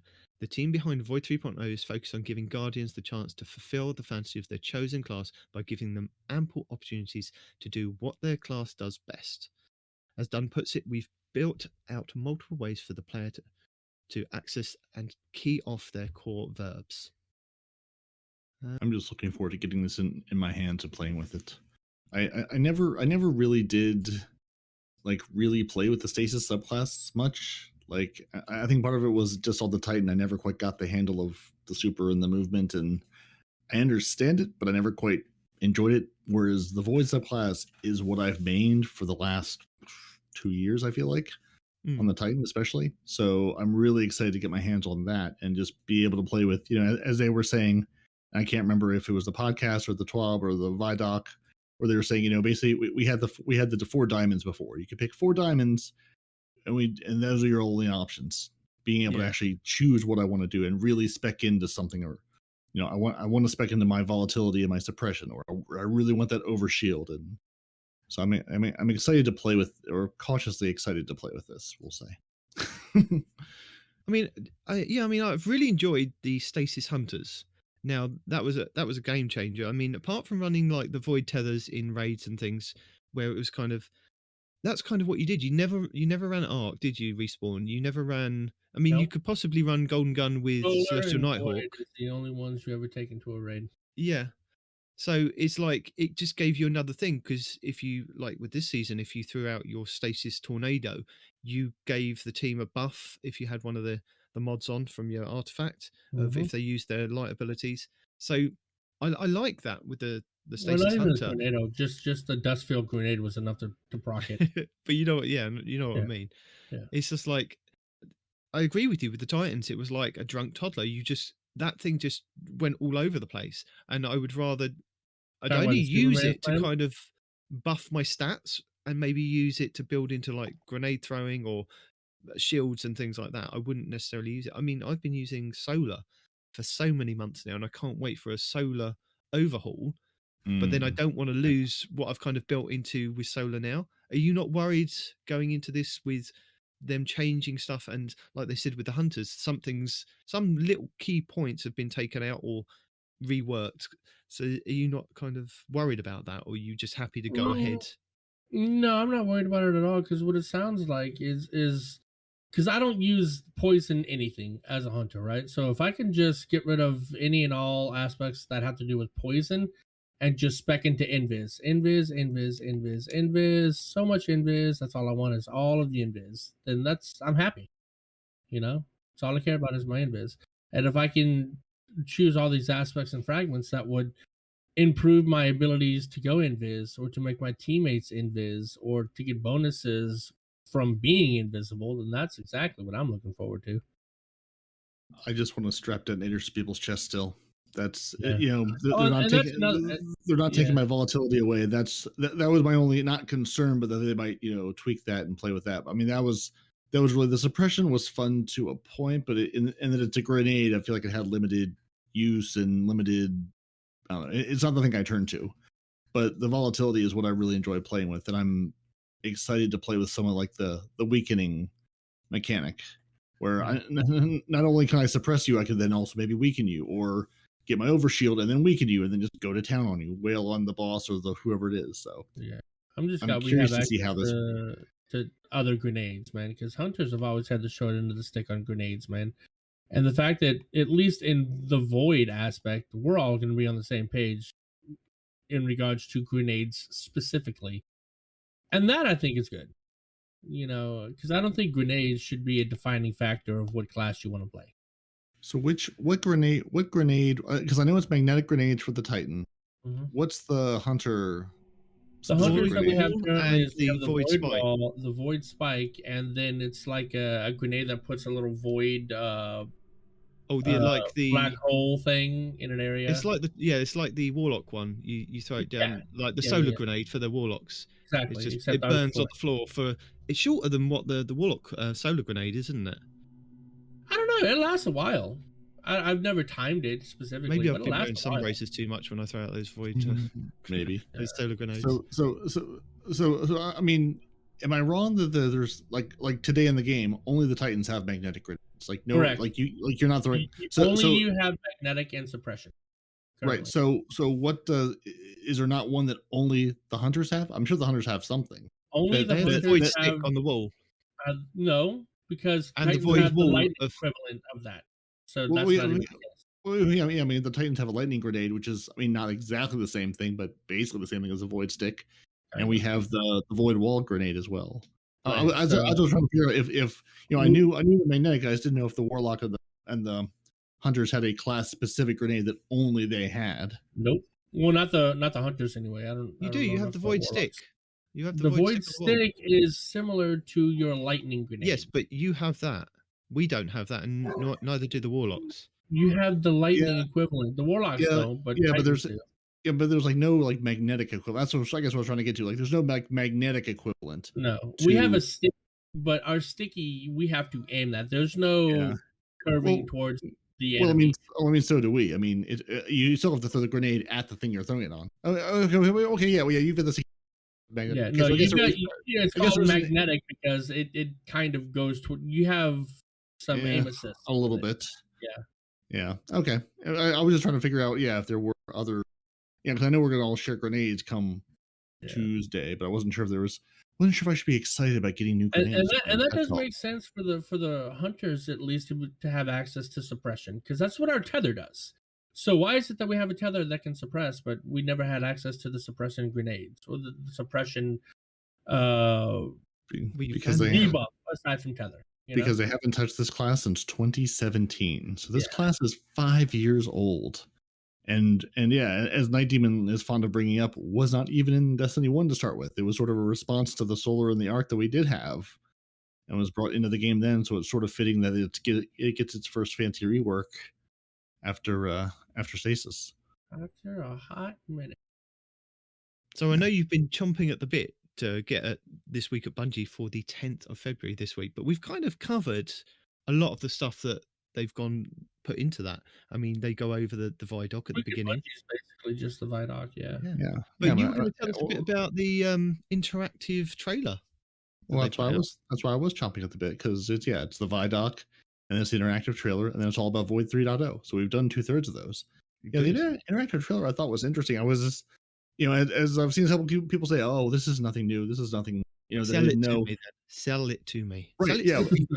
Well, I mean, it was just sort of a neat experience of, I mean, it does give you some story. Bungie is great at trailers and great at things, but there's not a ton of narrative. Just like, sit back, we're going to tell you a story. I mean, they did the same thing with the Saint 14, scaring all the little fallen children. Sort of really told you a story and sold you who this character is and why the fallen look at him like this, the Elixni look at him the way they do, as this monster and this creature of the night. Again, from another certain point of view. Yeah, right. So it was sort of neat to say, and again, it's, I mean, one, I think is just Bungie, again, their foray into, we want to make media. We want to expand this Destiny world outside of this game that you're all obsessed with and play endlessly. And this is, again, in each of these new seasons where they'll sort of set the stage, what do they call it? Like paranormal... Paracausal detectives. Yeah. So like Shadowkeep was sort of the horror season. It would be spooky and whatever, which it has some story beats of that, but it's sort of like, other than there being floating bodies on the moon, there's not much there. So I like that they're sort of like setting the scene and setting us up as like, like, here's our case file, where the detectives were walking into this interactive trailer as, hey, here's our case file, here's what we're trying to figure out. And it's nice to not only get the, because I watched it, I mean, it's only like three minutes or so. So I watched the whole thing through to sort of get Ikora's narration, and then watched it through a second time, because there's a number of... The interactive one?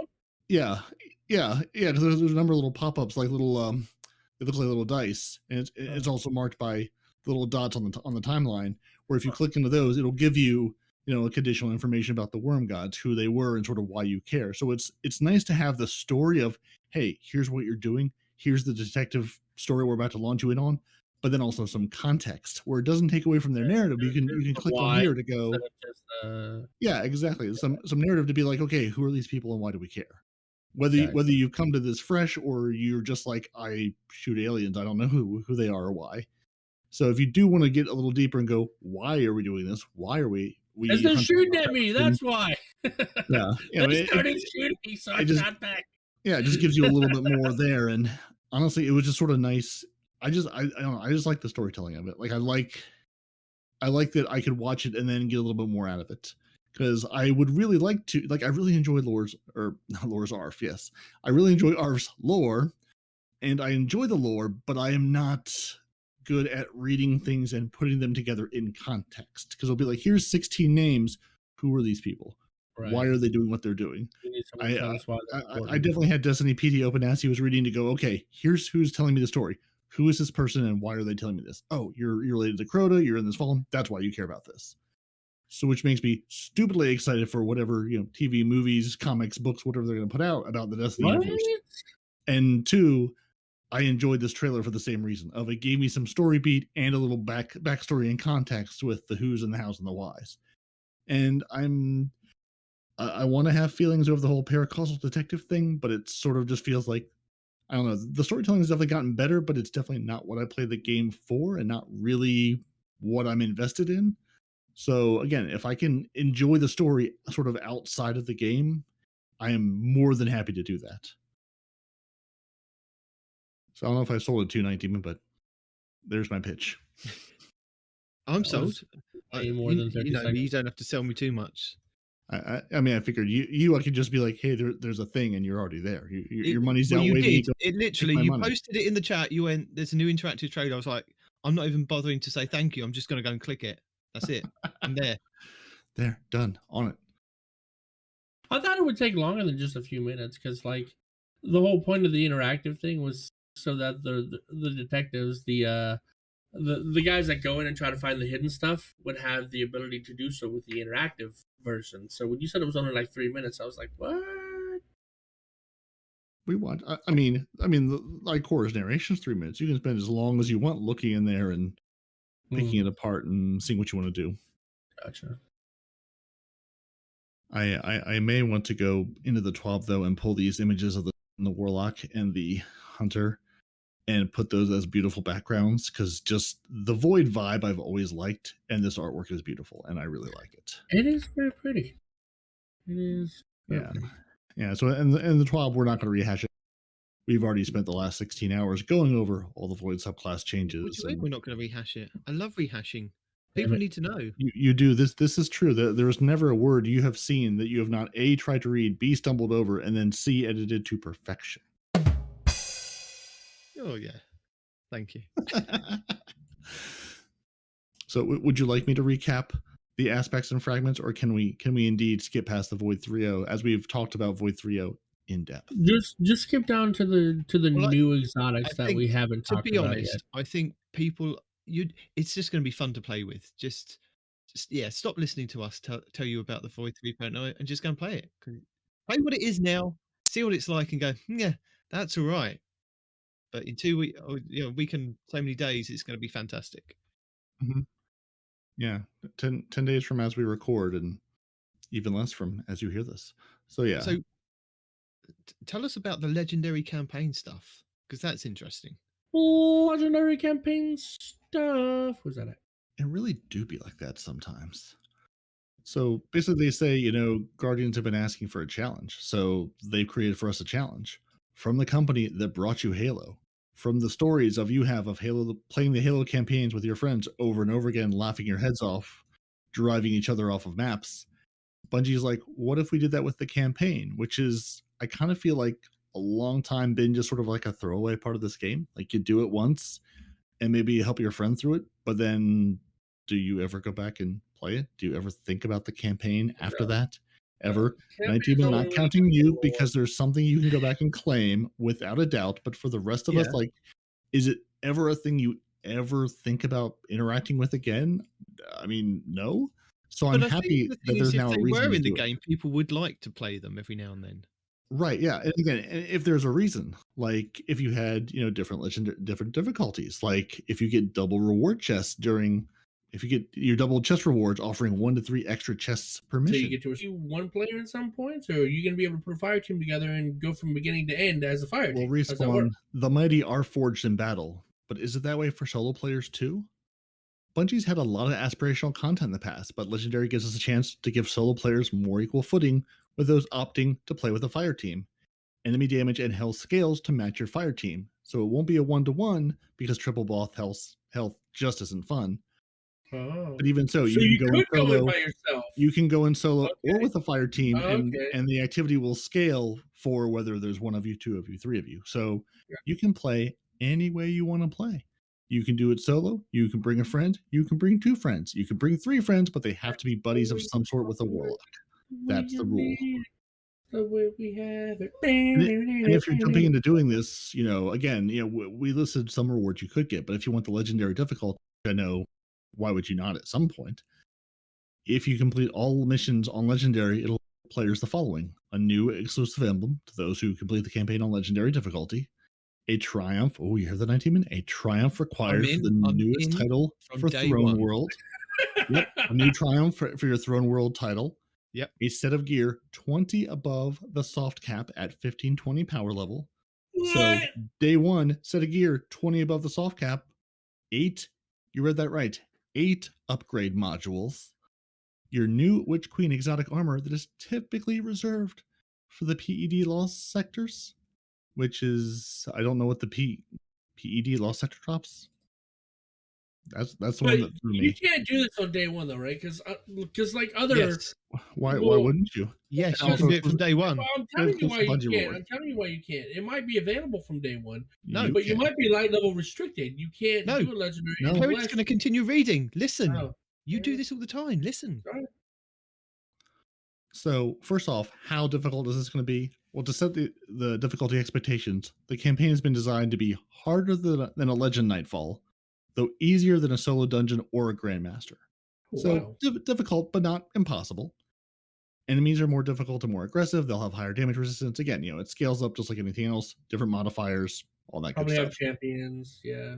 The challenge of Legendary also comes from switching up enemy interactions and infiltration, like swapping out an elite for a boss or having an influx of more red bar foes. So yeah, throw a champion in, throwing more people at you. So can I over-level this content? Each mission does cap your power, similar to the raid contest mode, so that all Guardians will have an equal playing field to avoid feeling like every step is a grind. The mission launch screen will have a skull displaying each mission's max effective power. If you're under level, be prepared for a bit of a tough fight. So if you're under level, can you go in? Absolutely. If you're over level, can you go in? Absolutely. But it's going to bring you down from that over level to where it wants you to be. But if you're under level, you're going to fight, crawl, tooth and nail your way through this entire thing with all of the Hive Guardians waiting for you. So potentially day one, you can have a full set of armor that is 20 light level above the soft cap. Yes. Day one.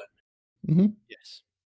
So if you want to grind your face off, that's your way to do it. I'm grinding the hell out of that. Going back to the ViDoc, there was a screenshot that they showed you of the legendary mission, and there's a couple of symbols on there, but none of them are locked loadouts. So I'm guessing that you could go in and change up your loadout as you're progressing through. So you're not kind of locked. I mean, it could change. I mean, as I said before, these screenshots are things where they were in development, but it looks like, there's some new symbols in there, but there's like attrition and things like that that are probably still in there, and burns that you're affected. But you know what I mean? Yeah. It's the things that we've kind of seen at the moment, but there doesn't seem to be a locked loadout. I mean, it could change. They could do it like weekly. It could change weekly of how, like we've got with Nightfalls and the strikes at the moment.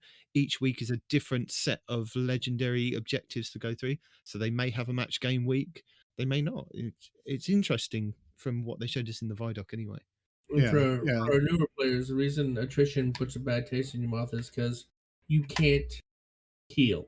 You have to run around, pick up these little diamonds to get your health back around the map. So you can't just like hide behind a rock. You can heal if you wait long enough. Bring a warlock.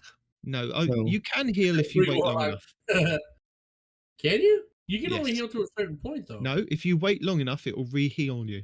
Really? Yep. It's got to be like 2 or 3 times longer, because I've hidden behind a rock for a long ass time and not gotten health. Yep. Okay. Well, eventually getting outwitted. So to your point, I mean, I think they're going to treat this like a campaign. This isn't like a single, and again, campaign, multiple steps, multiple things. Like they do go on to say, they didn't want to trivialize the darkness encounters compared to solo play, so you're limited to 1 revive per player for each darkness zone, and a shared timer of 40 seconds before an automatic wipe happens. Presumably, if someone's dead. Well, yeah, I mean, if you're solo, you just wipe the end. Yeah, you wipe that encounter and you start again. Yeah. So again, I mean, this is meant to be a campaign. It's go, fight through this piece by piece by piece, not a nightfall of this is a set objective. Go do this particular task. You wait, esoteric. Day one. Oh well, 4 hours into it, he'll have completed Obviously. this. Got the emblem, got the bag, got the cup, got the mug. Yeah, he'll have everything. I'm thinking. Can you start it with legendary? You don't have to. Yes. Go through it and then come back and come through it as legendary again. You can do it the first time. Yes. As a legendary. Yes. There will be a node that you can start it. Normal, as they say, start it normal. On classic or legendary anytime. So you can go in on legendary day one, or you can say, "Let me get through this," then go back and do legendary. So what level? They say it's harder than a legend nightfall. Which tier is that? Is it hero, legend? A legend master, is the second master? tier. Okay. Nightfall. Yeah. So basically, it'll be a little harder than the nightfall where you can go in match made, and it'll be easier than a grandmaster. So that feels like a good challenge. You could easily do that day one, dude. Right, that's what I'm saying. Like it feels like challenge feels like it's in a good spot. I'll accept that challenge, and I want you to stream that. Agreed. That seems easy day one. Right, go on, you stream that day one. I want to see that. I want to see. I always stream day one, dude. Well, it's good because heroes are always welcome, guys. Heroes are always welcome. Oh, you gotta jump all the way down there, didn't you? So that's just where we are. We didn't jump. We're just trucking through now. We're moving. We're cruising. So did you see this lovely new video about all heroes being welcome and how you should play and become legend? Yes, and how eventually it'll start having actual players and actual people with their actual guardians on here. Yeah. Honestly, I feel like I watched like the What Is Destiny animated. Like I feel like some of these are like Bungie. Why didn't you think about this? I don't know, 3 or 4 years ago. Because some of these are better understandings of what this game is than anything Bungie has done officially up till now. So again, I don't know if is it that sweet Sony money? Is it just going to the community being like, guys, we don't know how to explain what our game is. Can you help? So it's nice to see them actually going, we want new players. How do we do that? Someone's got to. Yeah. Destiny is unique in the fact that it's trying to be two things and not really succeeding at either, and not really failing at either. Yeah. So because of that, it puts it in a unique spot, because it's not just a first-person shooter. It's not just a looter shooter. It's not just an RPG. It's some kind of... This is the way. It's a question. Why do you keep making references to Star Wars? I don't. It's them. Because it's who he is. Did they? Respawn, I heard you like some new exotics. Oh yeah. Well, no, I like. Hold on. He likes 1 or 2 new exotics. Hold on. You can take the others and throw them in the bin as far as he's concerned. Not right. Plural. Respawn, I heard you like new exotic. Yeah.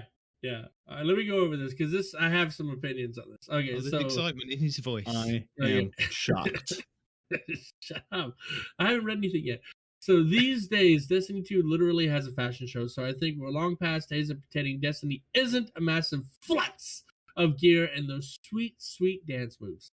With more exotics on the way, as we crush the enemy, question mark at the end. Are they really the enemy?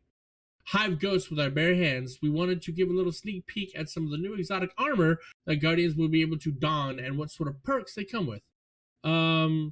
So even without looking, you can tell this is Titan. That is very Titan-ish with the whole Titans-like faces on their masks. I don't know why. I don't know. I would have said that could have gone for a Warlock. No, that is Titan. Like when I look at it, it looks like a mask you already have minus the flame. The stone face mask.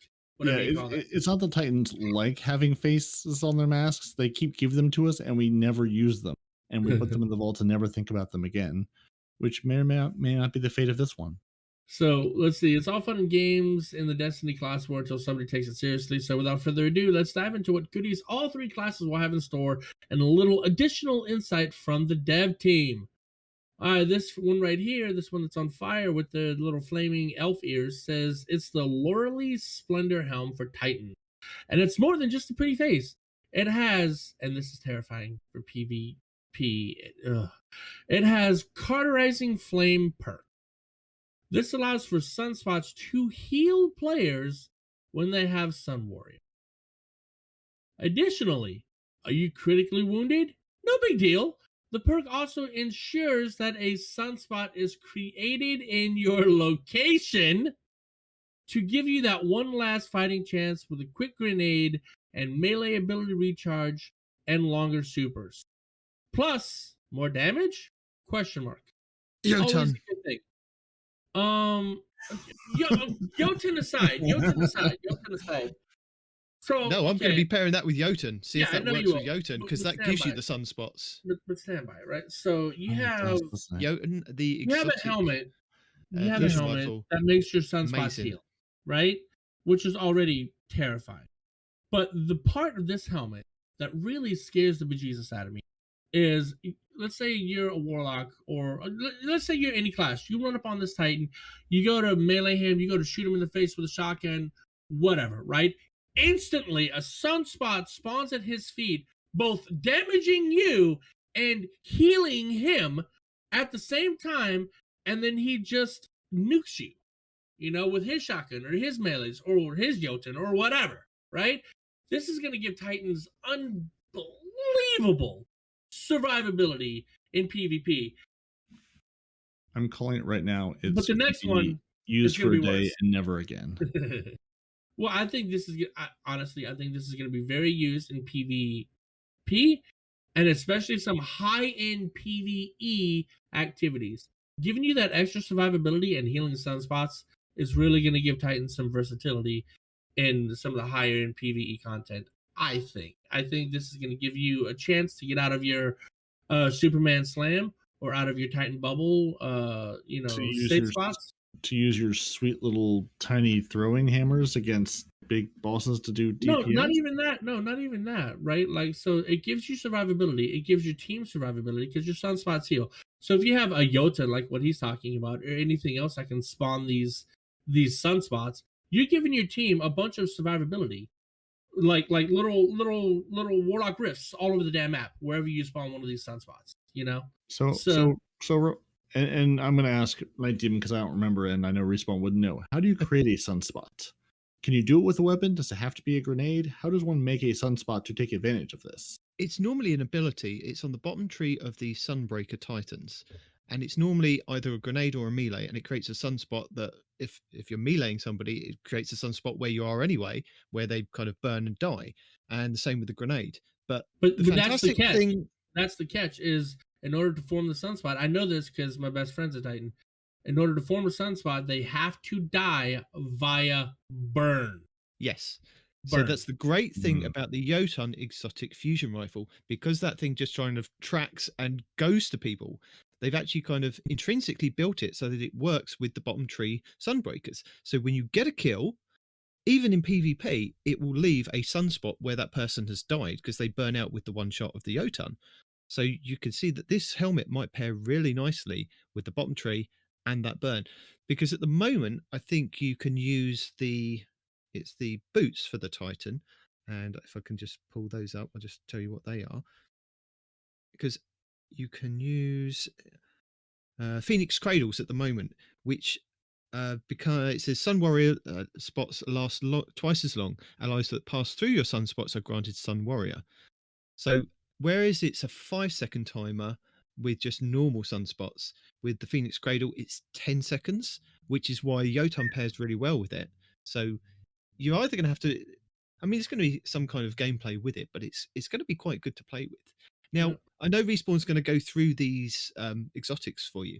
And normally the main way of getting these exotics is going through the legendary or master lost sectors. And Bungie did confirm that last week, I think it was, that there's only going to be one lost sector per day, but you can either select a legend or master version. If they continue the trend of the way that the rotations go, and our final day that we know of 100% is Monday, and it's going to be exotic helmets. So Titans, you're going to have to wait a few days. Yeah, but plan on Wednesday, the game being back up, because Tuesday you're probably going to have a lot of issues if you log in. Yes, but if you play on Wednesday before the reset happens on Wednesday, whatever time it is for you guys, because it's only like, is it midday for you guys? It's just around after 1, 11 or 12. Here it's about 5 o'clock. So yeah, it's about noon. It's 12 because our reset's already happened. Yeah. If they continue with the rotation, they may change it up with Witch Queen. So this isn't guaranteed. So potentially on the Witch Queen reset will be exotic legs. Wednesday will be exotic arms. Thursday would be exotic chests. Fridays will be exotic helmets. And then it goes back to legs again, Saturday, arms Sunday, chest on Monday, and the helmet again on the Tuesday. So that's if they keep with the same rotation of what exotic items are dropping. As I said, they could change it up. They could change. I mean, we know they're going to change which lost sectors are available. They may have the EDZ ones come back. They may have made some of the other ones, I think, on Nessus. legend and master. So it's kind of keep your ear to the ground, but this is where you're going to get some of these exotics from. And they haven't confirmed whether this is the only place that you can get them from, but it has been for the last 2 years, isn't it? With the legendary and masters, this is the only place to get the new exotics before they come out of the rotation, and then they're thrown into the loot pool, as it were. But yeah, so carry on, Respawn. So it says from the dev team, playtest name Sunspot Helm. Stag Spot Helm. The goal here was to embrace the awesome art and give Sunspot players another choice besides Phoenix Cradle, like what you were talking about. Also, melee builds are becoming more popular, and this makes higher level difficulty melee more viable, at least in theory. This chess piece is the epitome of, I think it's just going to go in the vault, like what Peroty says. But theoretically, see, if you Titans had an overall better stasis class, because your stasis class sucks, I'm not even going to lie, right? I'll give you that. Your stasis class sucks. And this being tied directly to your stasis doesn't help things. But in theory, what this chess piece does is pretty strong. And what it does for you Titans is it says it's the Titans Hoarfrost Z chess piece. Though this one takes a chiller approach to combat for stasis users with the Glacial Fortification perk. But it also says don't scoff at it, though. It does so don't say scoff. That. You're scoffing. We'll get into why I'm scoffing later, right? Because your overall, this isn't going to save your overall class. This is a phenomenal exotic for one aspect, and I'll get to that. When a player uses stasis, it allows for a Titan Barricade to become an impressive wall of stasis crystals. What they don't tell you is there's a little hole in the middle where you can still shoot through.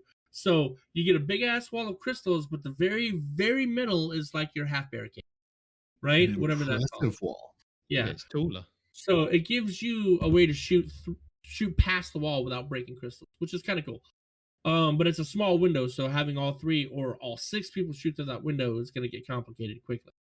Anyway, these crystals will slow any target that gets too close, while also boosting a player and their fire team's weapon, reload speed, stability, and range. But what they don't tell you right here is depending on the aspects and fragments a Titan has, for each part of this crystal that's broken, or for each enemy that dies near these ice crystals, you could be healing, you could be giving yourself and your teammates overshields, you could do all kinds of stuff with this wall by itself, depending on the aspects and fragments that you have. You had me at healing. But yeah, healing and overshields, in addition to weapon reload speed, stability, and range. So this is a very powerful chess piece if you have the right aspects and fragments on. Now, or if your team does. I think this is one where it's not so much the chess piece for the chess piece's sake, but I think it's going to be what you can spec into using an ability to create, more ice, more, because there should be any of those, when your stasis crystal, blah, blah, blah happens. That I think is going to be the power of this one. And you do need to be using the stasis subclass to make this that's the downside, exotic work. Stasis subclass is not great.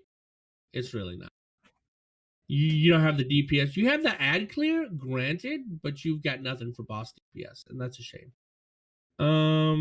Moving forward, this was a team effort. The original idea was to replace barricades with just a single ice block, but Kevin Yanes and the abilities team had some ideas and some stuff lying from Beyond Light for spawning crystals.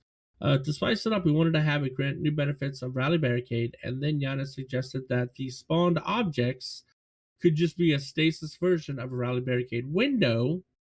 It provided to be a ton of fun, and the rest is history. Now, again, the left and right side, you have the full-on tall Rally Barricade height crystal. But in the very middle... Towering Barricade. But the very middle is the Rally Barricade. So it's a big U shape of ice. Again, sounds fun, but we'll see how it works out, considering how you do have to use just as a subclass. I'm just like, Alright, now this is the terrifying one. This is going to be why Warlocks are going to be PvE and PvP gods next season. Here we go. So Okay. Bungie nerfs out of existence like they like to do to warlocks. Yeah, fair enough. Out the box, it sounds terrifying. Or beneficial if you're doing high-level activity. So, okay, Warlocks, you're up. First up, let's talk about dim legs, because Warlock mains have definitely been shouting out their love for new second filaments armor. Second? Whatever. With the Devouring Rift perk. Again, Devouring Rift perk.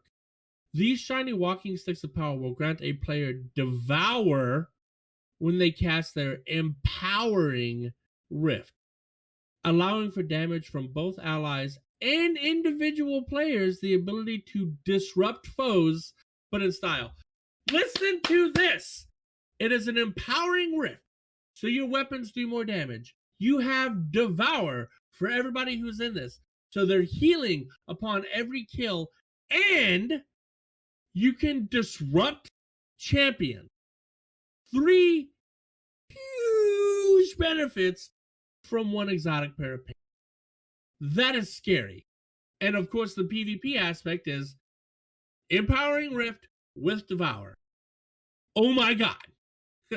Somebody's going to be sitting at the back with Luminarch or whatever the hell bow or high aggressive frame sniper rifle they want and just wreaking havoc with these pants on. It's going to be... Ooh. I don't even want to think about it. I'm getting shivers down my spine. Warlocks, you guys are going to be... Ooh. Anyway, this started as what we can give the Warlocks that would make Empowering Rift a more valuable choice in Master Plus content. We figured the answer was, well, it probably has to heal you, obviously. And eventually we settled on what was called the Devouring Rift Pants. Overload was added to increase excitement and expand options for players that had to build for various champion-enabled content. So a Warlock by themselves with these pants potentially can do Overload, Shield, and Unstoppables without anybody else's help. You got the weapons. Huh? Sounds like a Titan to me. It's a one-man army. Jesus. The Warlocks are going to be nutty next season. All while enjoying the perks of Devour, being restored to full health. And Empowering Rift.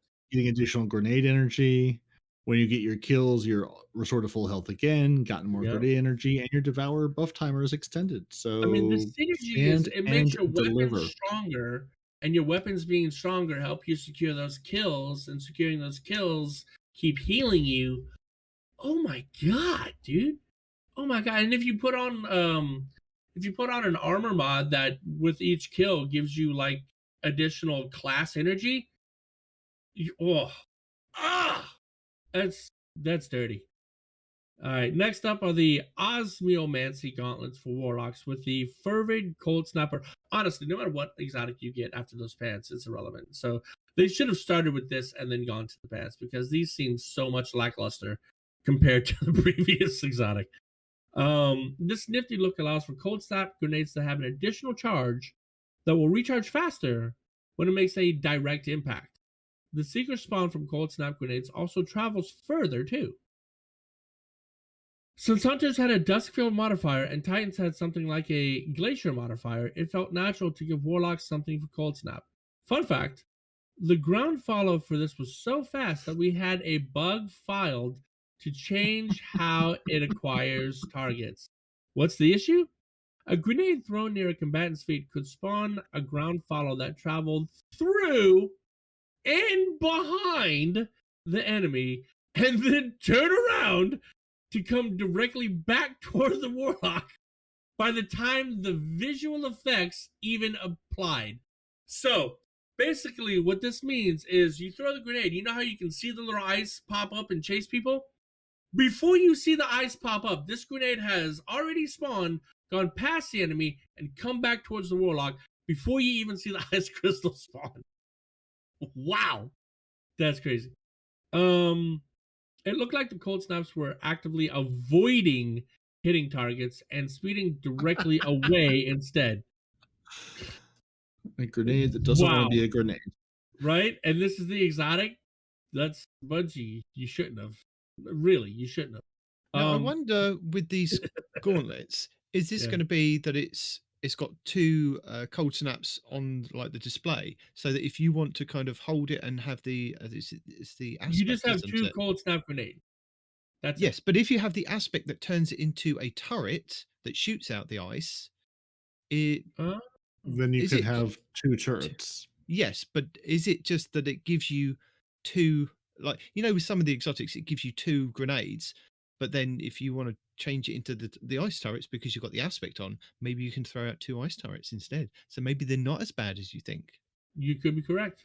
I could be completely wrong and making this stuff up. No, I mean, that would make the infinite turret build just that much stronger too. So you know what?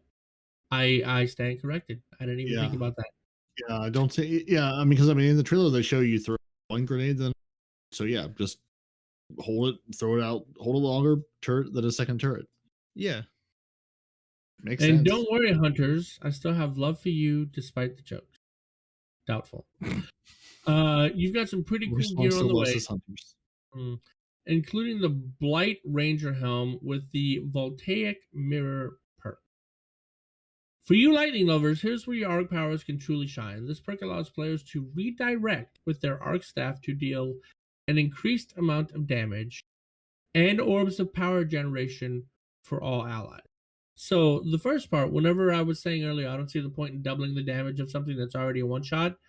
The fact that they're adding additional orbs of power makes it a little more lucrative. I still don't see a whole lot of people using it, but whatever. That's because it's not out yet. Right. Basically, get in there and do some damage. Sounds like a good time. We wanted to make something for the Arc Strider that you're not selling this to me, Hunter. Sell it to me. I'm a hunter. I'm a newbie day one hunter. You sell it to me as the leader of the master race. All right. Hey, newbie day one hunter. Go Void or Soul. You don't have to go Void. We're going to start you on Void, so you don't even have to make that choice. There you go. No, honestly speaking, the arcs have had its ups and downs. At one point, the military arc was the highest DPS with the Radion Flux chest piece that you could get in the game. It's still relatively high in damage wise, and overall, if you manage to stay in front of the boss and do all of the damage, it is currently the highest damaging super in the game today. Not the highest DPS, that belongs to the Titans because it's a big burst of damage in a very small window. But overall, if you stand there for the whole 13 seconds beating the crap out of a boss, you will do more overall damage by, I think, 2 or 3 times more damage total than even the Titan does with his Superman Slam, right? So highest damage, but you got to stay there for a while to get it all out, right? So that's you want me to sell it to you? There you go. It is the highest damaging super in the game today. Cool. Okay. This makes it so that if anybody happens to shoot you while you're spinning your, stripper pole, you send it back at them with double damage. Not bad. Doesn't really happen a lot in PvE. But generating more orbs of power for your allies is a good thing. So, you will have to replace your Radion Flux with this, so you won't be doing as much damage. You'll still be doing the most DPS in the game, don't get me wrong. But, not DPS, the most damage in the game, but it's not going to be as much as with the Radion Flux chest piece. But with this, if anybody happens to shoot you, like if you got a bunch of witches trying to kill you before you get to the boss, you reflect damage back at them, kill them, go in and use what's left of your super to kill the boss, and then you've generated a bunch of orbs for your allies. Really, that's the best I can sell that, because it doesn't sound like a great exotic. But this is geared towards the people that love military Arc Strider, and if you are one of those hunters, here you go. Your prayers have been answered. But other than that, it just doesn't sound like a good exotic to me. We wanted to do something for the Arc Strider that leaned into an aspect of the super that doesn't normally get focused. There are players that love wielding other people's attacks, creatures, game pieces, etc. against them. This is for those people. Also, for those of you that don't know, because it was brought to my attention that some people didn't know this, a hunter can reflect everything back with this counter, right? So if a hunter slings a tornado at you, you get frozen initially, but the tornado turns around and starts going back towards them, now with double damage. Somebody tries to golden gun you, boop, they've killed themselves. a freaking Titan tries to shield throw you. Well, now it goes back to him and kills him. A Warlock tries to downblade you. Well, now the Warlock's dead, right? So this does reflect supers, and it will be getting supers back towards their target at double damage. So great for PvP. I don't, maybe not great. Maybe A tier. High B, low A for PvP, right? Hear me out though. PvE, reflect an ogre's eye blast back at him for double damage. Yes, that would be good too. Yes, but I mean, yeah. I'm really curious how the hit detection is on this, because I'll tell you, as a Titan with a shield up that should, keep him safe, tripping over rocks makes you drop your shield. So I'm really hope you also don't trip over rocks and not deflect Void things. 2.0. That was Void 2.0. We walk through the rocks now, and we consume the rocks in Void 3.0. You're fine. Well, what it does is it reflects back exactly the way the attack has come at you. So, for example, if you're hit with a tracking attack and you reflect it, it will track back towards the enemy that shot it. If you're reflecting back direct fire, like an ogre's eye beam that just shoots straight, right?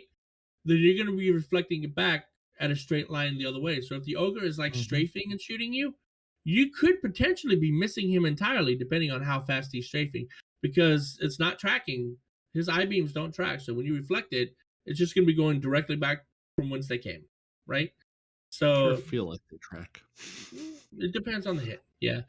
The ogres, no, they don't track. They just shoot a lot and shoot through walls and around corners and whatever. And lastly, hunters have the renewal grasps to look forward to with the Depths of Duskfield perk. This gives guardians a much larger radius for their Duskfield grenade. Much larger, not a little larger, much larger. While also nerfing incoming damage for allies within the Duskfield's range. Now, the fact that it says allies and not you and allies is a little concerning, but we'll have to play with that to see how that works. Are you not your own ally? Friends with yourself? Do you not love yourself? Any target? Well, actually, I guess any hunter loves themselves. Any target locked within that space will also deal out a reduced amount of damage. So go out there and make those Hive cry. And everyone else in PvP who are going to continue to hate on stasis hunters with good reason. Right. So basically, as a recap, this is like a stationary. What's our super called? I mean, Silence and Squall. If only we're right there in the next line. What? Stasis Hunter. Oh, okay. Stasis Hunters now have a mini Silence and Squall that they can deploy with a grenade. This gives Remnants the ability to play a more team-focused role, or to play more of an area control / denial than they've been able to before. So you got a bunch of buddies in trouble, throw the cold snap grenade on them, and they take reduced damage. You got some guy that's trying to shoot you, throw a cold snap grenade. Well, now he's doing less damage to you. He's also being slowed. And if he's ridiculous enough to stay in there, eventually, after 4.5 years, will be frozen. And then you just finish him off. But this, I could see, this is way more of a PvP designed kind of exotic, I think, right? Because in PvE, well, you do have a larger grenade for crowd control. It'll help you get through those legendary campaigns. It will. I mean, this I'll give it the sticker of approval. This exotic to me seems like a way more viable option than the previous one, right? Stasis is area denial. It locks them down. It slows them, all that good stuff. And on top of that, if we get reduced damage while in it, or they do reduce damage while they're in it, it gives utility to something that we already use. So there are a lot of Revenant hunters out in the field. So this, this I see being a good exotic for hunter, for PvE and PvP. Yeah. And then we're doing the Witch Queen release schedule, which we don't need to worry about that. Bunch of rewards. It's the same schedule as last time. The game goes offline on the 21st at 7 p.m. Pacific, 3 a.m. UTC. It comes back 14 hours later if all goes well. Don't make plans to play day one. Yeah, I wouldn't.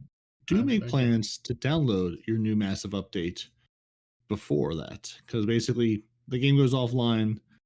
2 hours later, the game is available to download. Start downloading it, because you and the million other people, possibly including Nitedemon, that have pre-ordered the game will be downloading it. So servers may be a little slow. Okay, I'm going to get there at some point this week. Take your time.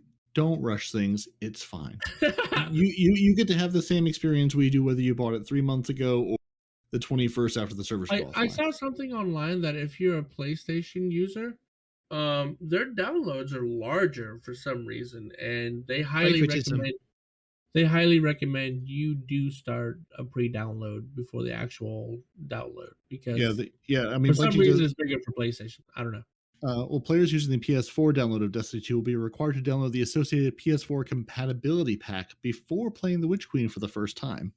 These compatibility packs can be downloaded by launching Destiny 2 after preloading the hotfix for 0001 during the downtime period. So download a thing, launch it while the game is down, download the next thing.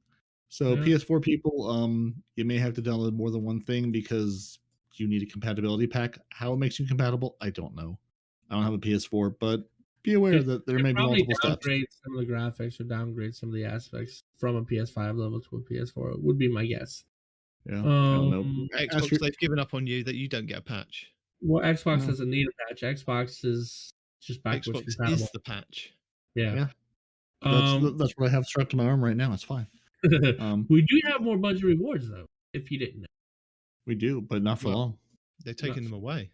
Yeah. As we are taking extended downtime prior to the launch of the Witch Queen, players are looking to earn the following Bungie rewards to complete the associated in-game achievement before 7 p.m. Pacific Standard Time, which is 0300 somewhere on February 21st. Okay, and they're the following: and outfly the Wolf's Pin, Strange Coins, Moments of Triumph. Strange coin. It's not strange coins. They're not taking my strange coins out of my vault yet. Or my personage yet. Yeah. Moments of Triumph 2021 T-shirt, Beyond Light Artifact coin set, Techian hoodie, Aegir's Scepter beanie, Deadeye, Realmwalker, Fatebringer, Splinter, Descendant, and 2021 Seal collectible medallion pins. Players who have completed the associated in-game achievement for any of the above rewards will have until February 28th. As of this recording, that is 16 days. So February 28th at 11:59 p.m. Pacific Standard Time, which is 8 o'clock UTC, or sorry, 07:59 UTC, to purchase their Bungie rewards through the Bungie store website. Otherwise, you don't get it. Yeah. If there's a thing you're trying to buy or claim, don't wait till the very last second. You're going to be disappointed. Do it before the game goes down. You're just not going to get it. Disappointed or not, you're just not going to get it. Twitch gift subs bounty rewards on February 22nd, 2022, which is Tuesday. The Twitch gift subs bounty rewards will be updated with the Witch Queen. Players who are looking to obtain the current do it.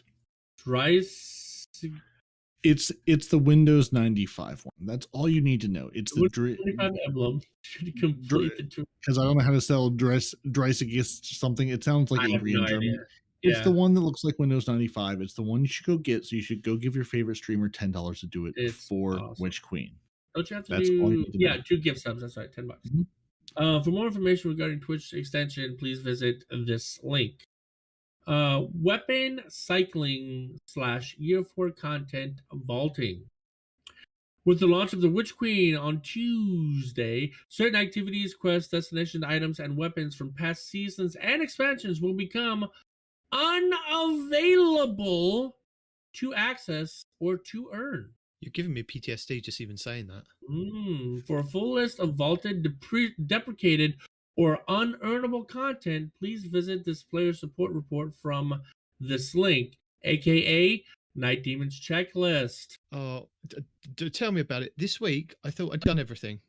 I thought, apart from, I mean, I've tried. I have really tried to go in and play the Battlegrounds playlist and cross my fingers that my team just do not die. I cannot seem to get the triumph that You're I can play the no. playlist and my team Mm-mm. do not die. Somebody dies somewhere along the lines. I myself, taking it easy, not dying. Wait, so you have to do the playlist? You can't go in with the fire team? You have to do the playlist? You can go in as a fire team, but you have to play it in the playlist and you have to do them flawlessly. The whole fire team has to do it flawless. Okay. And all 4 battlegrounds you have to do.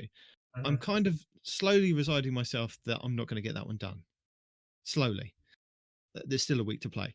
I was going to say, you say that now, but we know you're going to do your damnedest to get it anyway. And I'm still considering doing the one where I have to kill the champions doing the battlegrounds whilst wearing armor pieces. I'm up to halfway through and I've been doing other stuff this week, but I'd like to give a shout out to Blue Screen, Fuzzco and Andy this week, who helped me go through the astral alignment. We suffered through with you.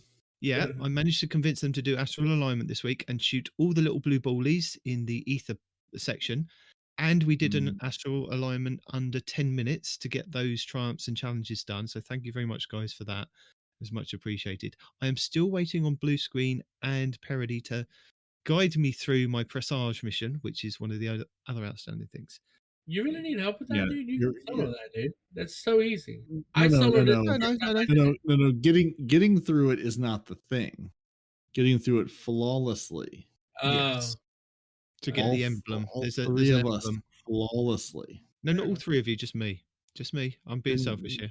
Didn't we take you through flawless, or did you die once? I died. I died because I came around the outside to do the jumping puzzle because you guys weren't able to do it. You then got in there, so I just threw myself off the side. I was like, I'm fed up with this.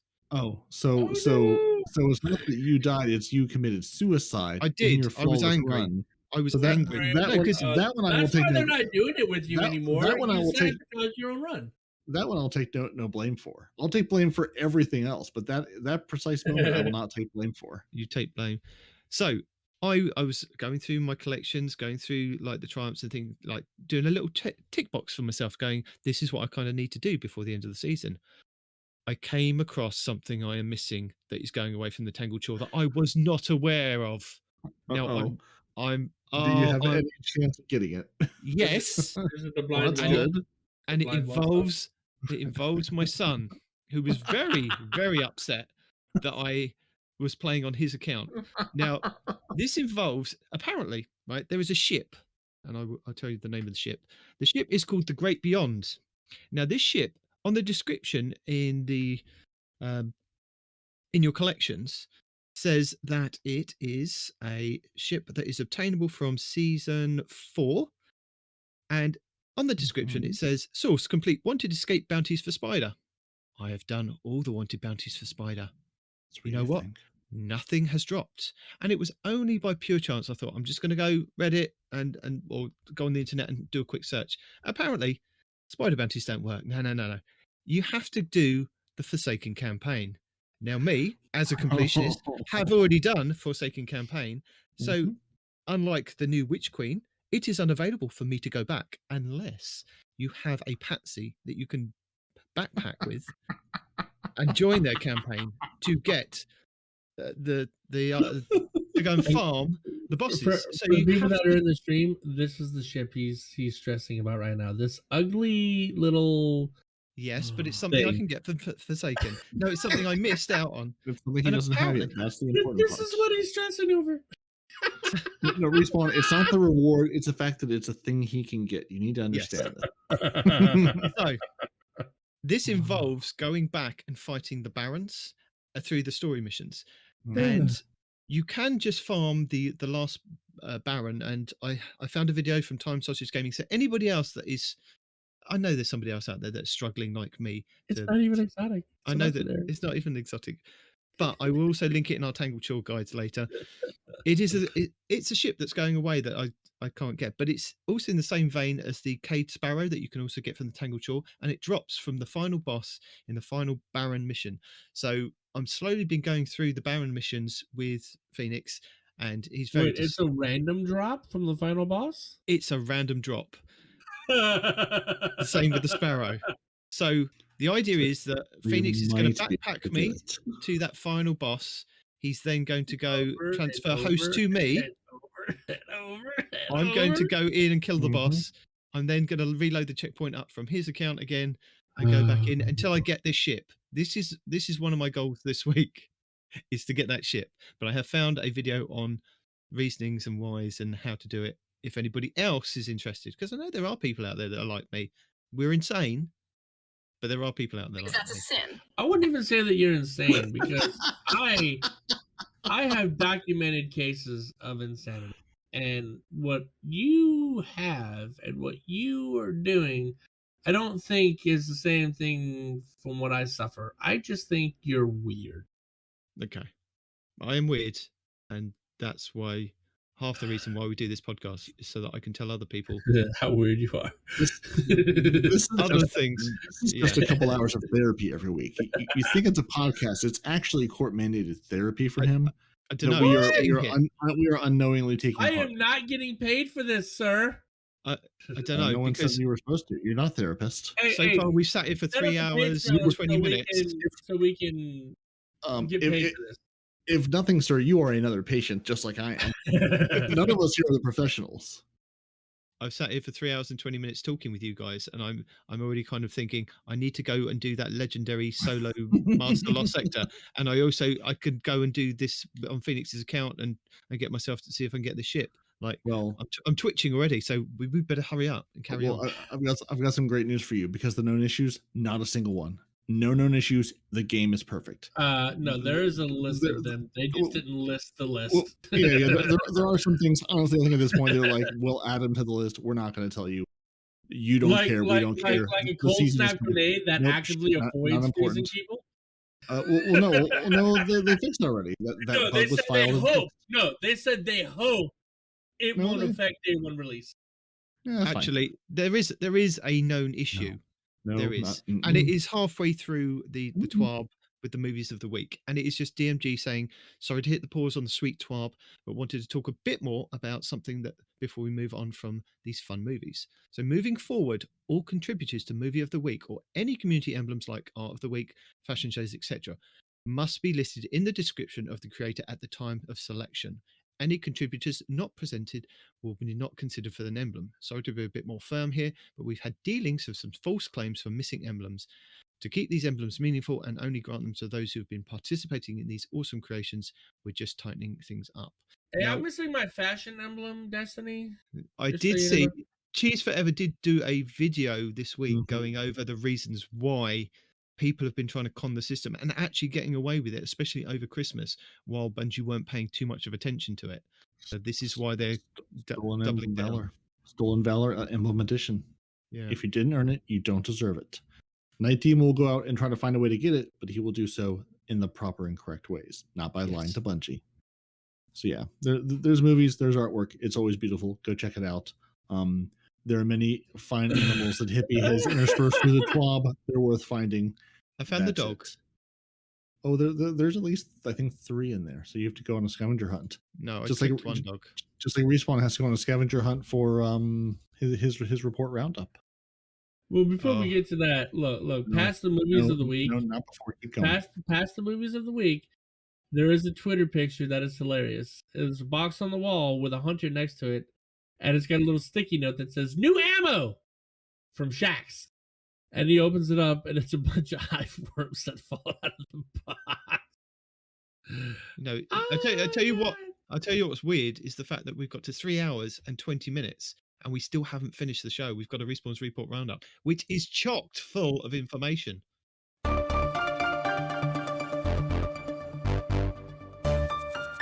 February 22nd, here we go. Destiny Bulletin, the astral alignment bridge to the main tower is completed. Dun, dun, dun, dun. Titan TF up says, what was the point of this? I guess I never paid attention. Destiny Bulletin says, exorcism mission is going to take place in the tower, I think. There is a new code, which I've already turned in. It is for the Tangled Web Universal Emblem Code. This does work. I tried it. So it is Papa Kilo Hotel Juliet Lima 6 Lima 4 Romeo and it's not a bad emblem. It's Respawn approved. I recommend you get it. Colin Wheeler, Gambit changes? DMG, Gambit details coming next week. I want to set expectations now. The team is not tearing down and rebuilding the mode from the ground up. The team will illustrate goals and walk through some changes that we hope will improve the mode while addressing some player feedback. Stay tuned. You don't need to take a drink. He really didn't have anything to say. It's just how it is. I'm looking forward to modes not falling through the floor. Just tell me that's going to happen, oh my and we're gosh, off to a good yes. start. Please fix that. Cosmo, the only hunter I care about in Bungie. We won't be removing any Xur rep you have accumulated when Season of the Risen launches. It's currently a one-and-done system consisting of 5 full rank resets. If that ever changes, we will let you know. So guys, for those of you out there trying to stress and get the last few levels of Xur to get the exotic ship, the exotic sparrow, and the catalyst for the what's it? Galahorn? No. Oh, the Forerunner. Forerunner, thank you. Don't worry about it. When Tuesday comes and goes, you're still gonna have the same rank. So calm yourself. And the same activity. Yeah, you it's not going anywhere. You're safe. It's just gonna continue on from where you are as though nothing happened. DMG says aiming for a fix on Tuesday, maybe delayed, but that's the goal. He's replying to Bungie Help that says, due to an issue, we have disabled the Diamond Lance Titan stasis aspect until a fix can be deployed. I believe it's because you can do infinite of them in PvP, right? Yeah. Yes. I would have put a cheese video in there, but there's no point because it's disabled now. Destiny Bulletin. So the worm sequence from the ViDoc has a structure that is similar to the one we have in Savathun's Throne World. Neat. That's it. And then they show a before and after picture of Savathun and the picture they're talking about. Destiny Bulletin, weapon crafting currencies. You can have resonant alloy, neutral element, ascendant alloy, that's the exotic one, and ruinous element. So we have another exotic thing that we're gonna have to farm for. That's frustrating. Destiny Bulletin says, new! Looks like players will be able to equip seasonal artifacts to defeat targets in Seasons of the Risen. Here's a quick comparison. So our artifact might be the glaive or something similar. This is misleading. I think they probably did this as a joke because the artifact happens to look like part of the glaive, and this guy's throwing a glaive. That's probably just a joke. Don't look too much into it. It could be something like you move over a section, and like we used to pick up the Scorch cannons. So it may be like you at this point you can summon your artifact and use it at this point for a given time, and then it goes away. Maybe. Andrew Hops says, in case you missed it, Legendary campaign will be available at launch. Witch Queen campaign missions are replayable! On normal and legendary difficult at any time. Missions are made up of major encounters with free rally flags and reward chests similar to a dungeon. And the Witch Queen campaign on Legend will be available from day one. That's what he's replying to. But yeah, there you go. Kevin OSX from the internet says, wait, the new origin perks are tied to the artifact and change each season? He is replying to Polygon saying Destiny 2's Witch Queen treats weapon upgrades like golf clubs. We spoke at Joe Goroth and at Blake Battle about the upcoming Destiny 2 expansion's approach to crafting, and they have a link, polygon.com/ a bunch of numbers. Yada. I've got it in the show notes, but there's a couple of highlighted bits there.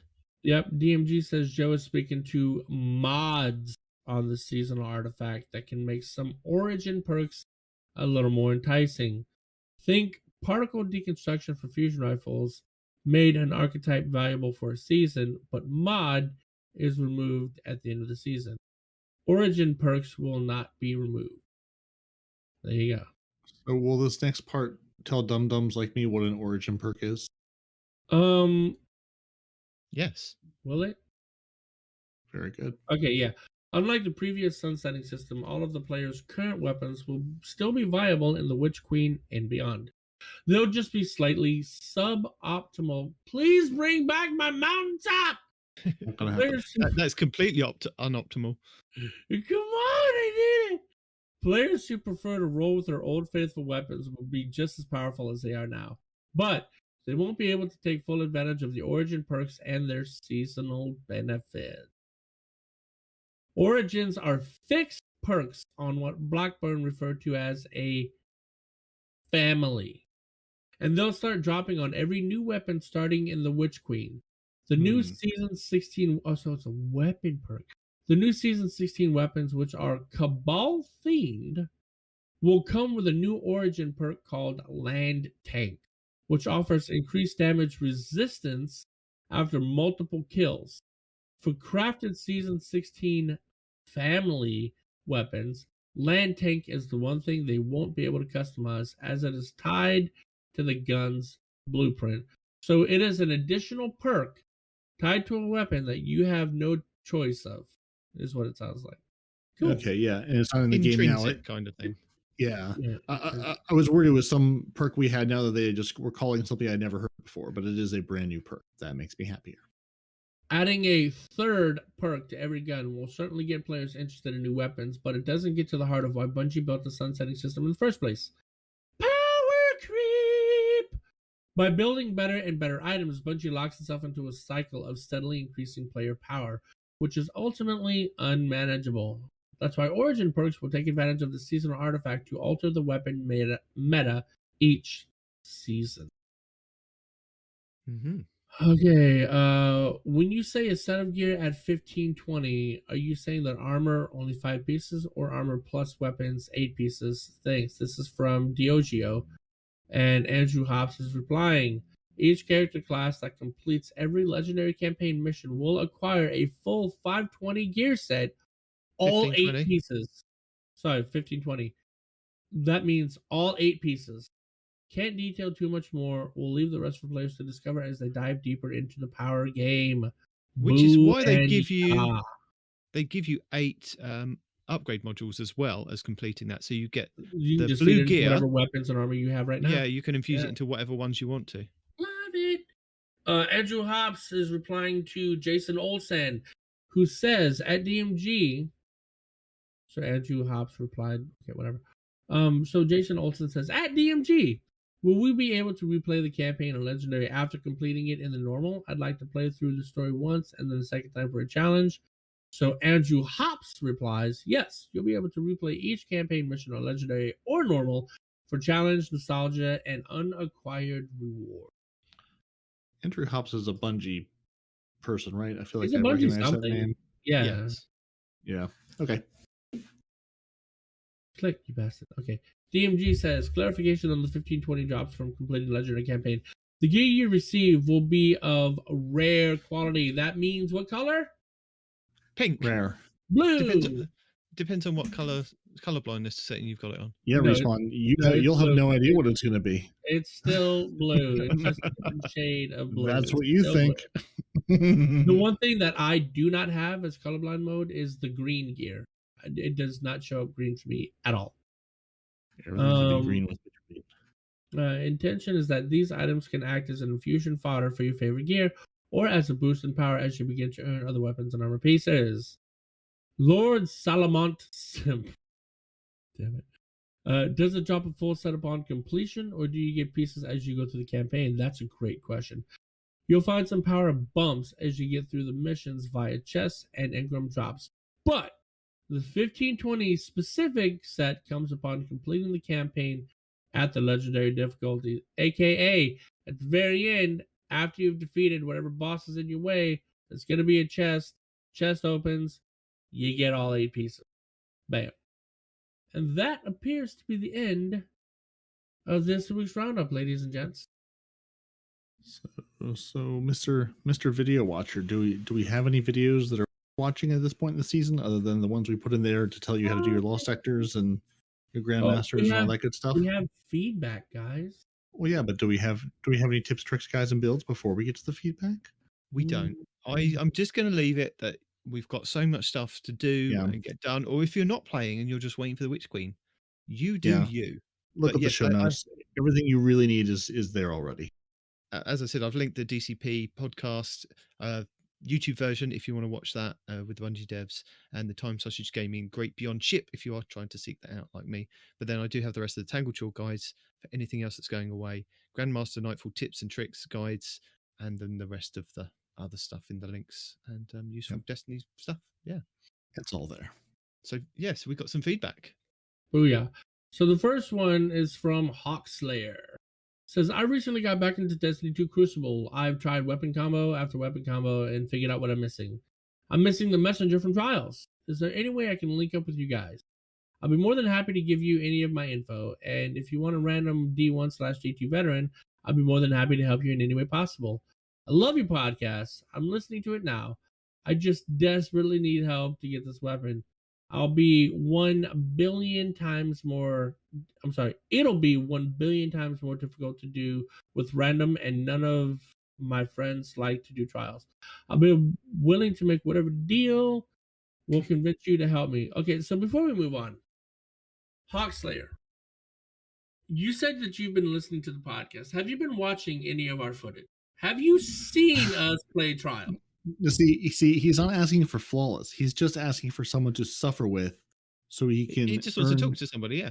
Yeah. Okay. So if that's what you're looking for, great. Yeah. No. Otherwise, you're carrying us. You know that, right? Nowhere does he look for. Nowhere does he say carry. Nowhere does he say adept. He just wants to, get enough engrams to unlock the messenger. He's not trying to actually go flawless. That's fine. I don't mind. He just wants friends while he suffers. That's all. We excel at suffering while being friendly. Sure. Okay. And that, if that's the case, then absolutely we can probably hook up. Probably me and Peroty and you, because time zone. Yeah. And you've only got the next couple of days, so right. Yeah. So anybody in the chat or anybody that's been watching you, reach out to this Guardian and see if you can help him. Or if not, wait until next season, because the messenger's not going away. It's not being taken out of the loop pool. Yeah. So there's no rush. And it might come with some new intrinsic stuff for trials. Don't forget, you've got intrinsic perks that are coming specifically for playing trials. So you may pick yourself up a new God roll messenger for next season. Yeah. And his Xbox gamer tag to anybody who wants to reach out and help him out is Hawkslayer. And it's a 3 instead of an E in Slayer. Sincerely, a struggling hunter. P.S. I'm on almost every afternoon. I have a good mic and good internet. I'm also 26, so not a squeaker. P.S.S. Thank you for any help you're willing to do. Passion guys are awesome. I listen to you on Amazon Music. There you go, dude. We appreciate the listening. I am more than willing to help you suffer through it, because I won't play trials alone. So as long as someone's there suffering with me, getting angry, whatever, then I'm on board. This one is from Weston Callister via Apple Podcasts. He says, best podcast in the world. I am a warlock, which are almost the best, and I just started, and it's hard in some places. Camcall 1234, friend me and play with me soon. You got it. I will go ahead and add you. And you're right. Warlocks are almost the best. I mean, just right there underneath hunters. You almost had it, but then you just. Until next season, when will they become the best? As Respawn has spent all this time telling you. No, don't get me wrong. I never said they were going to be the best. I said they were going to be gods. It just means hunters are going to be even better gods. Well, no, they're going to be the best because they're going to come out of the gate really strong, super powerful. Bungie's going to nerf them into oblivion. And then by like this point in the next season, they might have evened out to be, reasonable and balanced. And Bungie stops like drunkenly swerving the car from one side of the road to the other with hunter balance or warlock balancing. With the exotics coming out, right? The hunter leg, the warlock legs, I knew were going to be busted, right? But I didn't think too much about the gauntlets until Nitedemon pointed out the infinite turret build, and now I realized those also are going to be busted. So yeah, they're going to come out the gate. They're going to come out the gate really strong. And this is from It's Your Boy Corey. Hey, I just finished the newest episode on Spotify. Thought I'd add some help if needed. You can use the Light.gg mobile app to see lore pages. Hopefully this helps ARF deliver my favorite part of the podcast. I You're in didn't for a treat know. this week then. Yeah, There you you'll go. be delighted. He was both back and read lore. This is from Johnny Lunchtime. Query! Exclamation. If I haven't gotten the Dead Man's Tale Catalyst yet, with the Presage leaving with Witch Queen, will it just be an inherent property, or will I be screwed out of it on that weapon and have to get it from Xur? One of you replied with, they did say that the Catalyst would drop from Crucible, Strikes, or Gambit. And he's like, gotcha. So additional info out there for you guys that didn't know. It's going to go away, but you can get it from one of those 3 main activities. The Presage quest is going away, but yeah, that and the Hawkmoon Catalyst both are going to be thrown into the playlist loophole, aka run those things, it'll drop eventually. Right. I'd say pretty quickly, but that might just be my RNG. It'll drop for you sooner or later. You don't have to do anything, just play the game, it'll show up. Arf put some feedback in here for self-promotion. For Rob Burns, absolutely love listening to Arf. Brandon replies, Rob Burns, yes, Arf is the best guest and the best lore expert. Brandon says, can't wait to listen. Again, you guys are in for a treat this week. Also appreciate the self-promotion there, Arf. Yep. And then last but not least, 2 Titans and a Hunter. Oh, wait. Why did you link the show? Okay, I see. Deacon. Okay, hold on. I see. So when Nitedemon posted the newest episode on Twitter, Deacon replies, excuse me? Well, I don't think. What does he say? He says all your favorite hosts are back. Yes, including Respawn and a returning Not Arf. To which Deacon replied, excuse me? I don't think all the favorites were back, indicating that she thinks that she's a favorite. And then and she is, which we have confirmed. And he says you can come back anytime, and yes, she can. Because absolutely. as we figured out, she's the real draw. We're just here to take up space. Yeah. Dude, having Deacon and Phoenix on the same show at the same time with me, No. you just don't even come. I'm not You're not even going to turn up. Yeah. Yeah. You won't be needed at all. Yeah, like he will just take that one off. He's like, I might edit it, or it might just go out with like big explicit warnings at the top of it. Be like, we have an incredibly large podcast. We don't know who's going to show up. Could be my wife, could be Deacon, could be Phoenix, could be whomever. We don't know who's going to show up. It's going to be a big podcast with a lot of people and a lot of stuff happening. So do look forward to that. It is coming up next week. What date? The 18th, right? February 18th. So 6 days from now. That is going to be a Friday. We haven't picked out the time yet. But be aware, I will be streaming it. So watch out for that stream. No one respawns in real life. American friendly. It's always American friendly. It'll probably be sometime in the evening, U.S. Eastern time, because we're U.S. Eastern, U.S. Mountain, and poor Not Arf and Nitedemon just have to stay up late and party with us like we've gotten up super early to party with them in the past. Party like it's 1999. You know, I'm forcing everyone to do a raid with me that night. You guys can guide me through a raid. I need either Garden or I need the Deepstone Crypts. I'll do Deepstone Crypt with you. Garden, I know how to do it, but I'm not a fan. So I'll do Deepstone. And some, well, I'd say breaking news, but something I've just come across on Twitter. Liz from Destiny Leaks, or Destiny 2 Leaks, says Freelance Gambit will be launching with the Witch Queen. That's interesting. Maybe helpful for some of those players that don't like going in against the 4 stacks. I do like that. I'm excited to hear all about Gambit changes next week, and right now, I'm even more excited to tell you the most exciting news of the entire day. Go. Thank you for joining us. Your Titans are Peroty and Nitedemon. Your Hunters no one responds in real life. Your lore scribe is not Arf. You should email the show at 2titansanthunter@hotmail.com. Find us on Twitter at 2titans_hunter. We are on Twitter. We're on Instagram. We're on Facebook. We're 2 Titans and a Hunter. Listen to the show everywhere you can find it. We are everywhere. We're here. We're there. If there's a place to get audio and podcasts, we're there. We also can put the show on YouTube. You should watch it there. It's lovely. Nitedemon puts in lots of good work.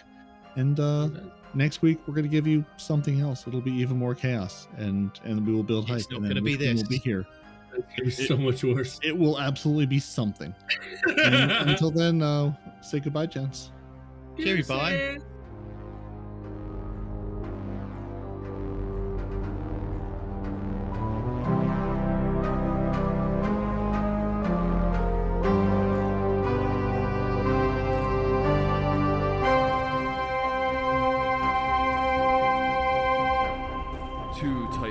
Hunter, a Destiny 2 podcast.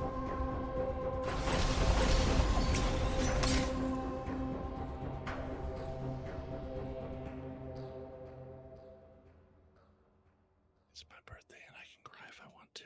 You can. Right now, I'm out of here. I will speak to you guys next week. Is it your birthday? It is. Oh, Happy birthday. I didn't get a Thank you. notification. Oh, we're not friends on Facebook. Um, Be like, I knew it was Facebook is my February and I birthday knew it was notifier. coming up. And I I also haven't been on Facebook in about 4 or 5 years, so yeah, that wouldn't have helped you either. I also don't make a big deal out of it, which is why I didn't tell anybody. So don't feel bad. Well, I It's hope my you have a choice, not nice yours. birthday anyway. All right. No, we Yeah. should have sung happy birthday to you. I We need can. the people. We're still live. Okay, ready? 1, 2, 3. Happy birthday. How slow are you going? Well, you go. I'm asking you. How about that? You go. Just here. Each sing independently, fix it in post. Oh Yeah. my word! No, Okay. but he's going slower than me. And I can't. Otherwise, he'll sound like a chipmunk if I speed it up. All right, the better. so happy Happy birthday birthday to to you. you. Happy birthday to you. Happy birthday, dear dear Peroty. Peroty. Happy Happy birthday to birthday you. to you.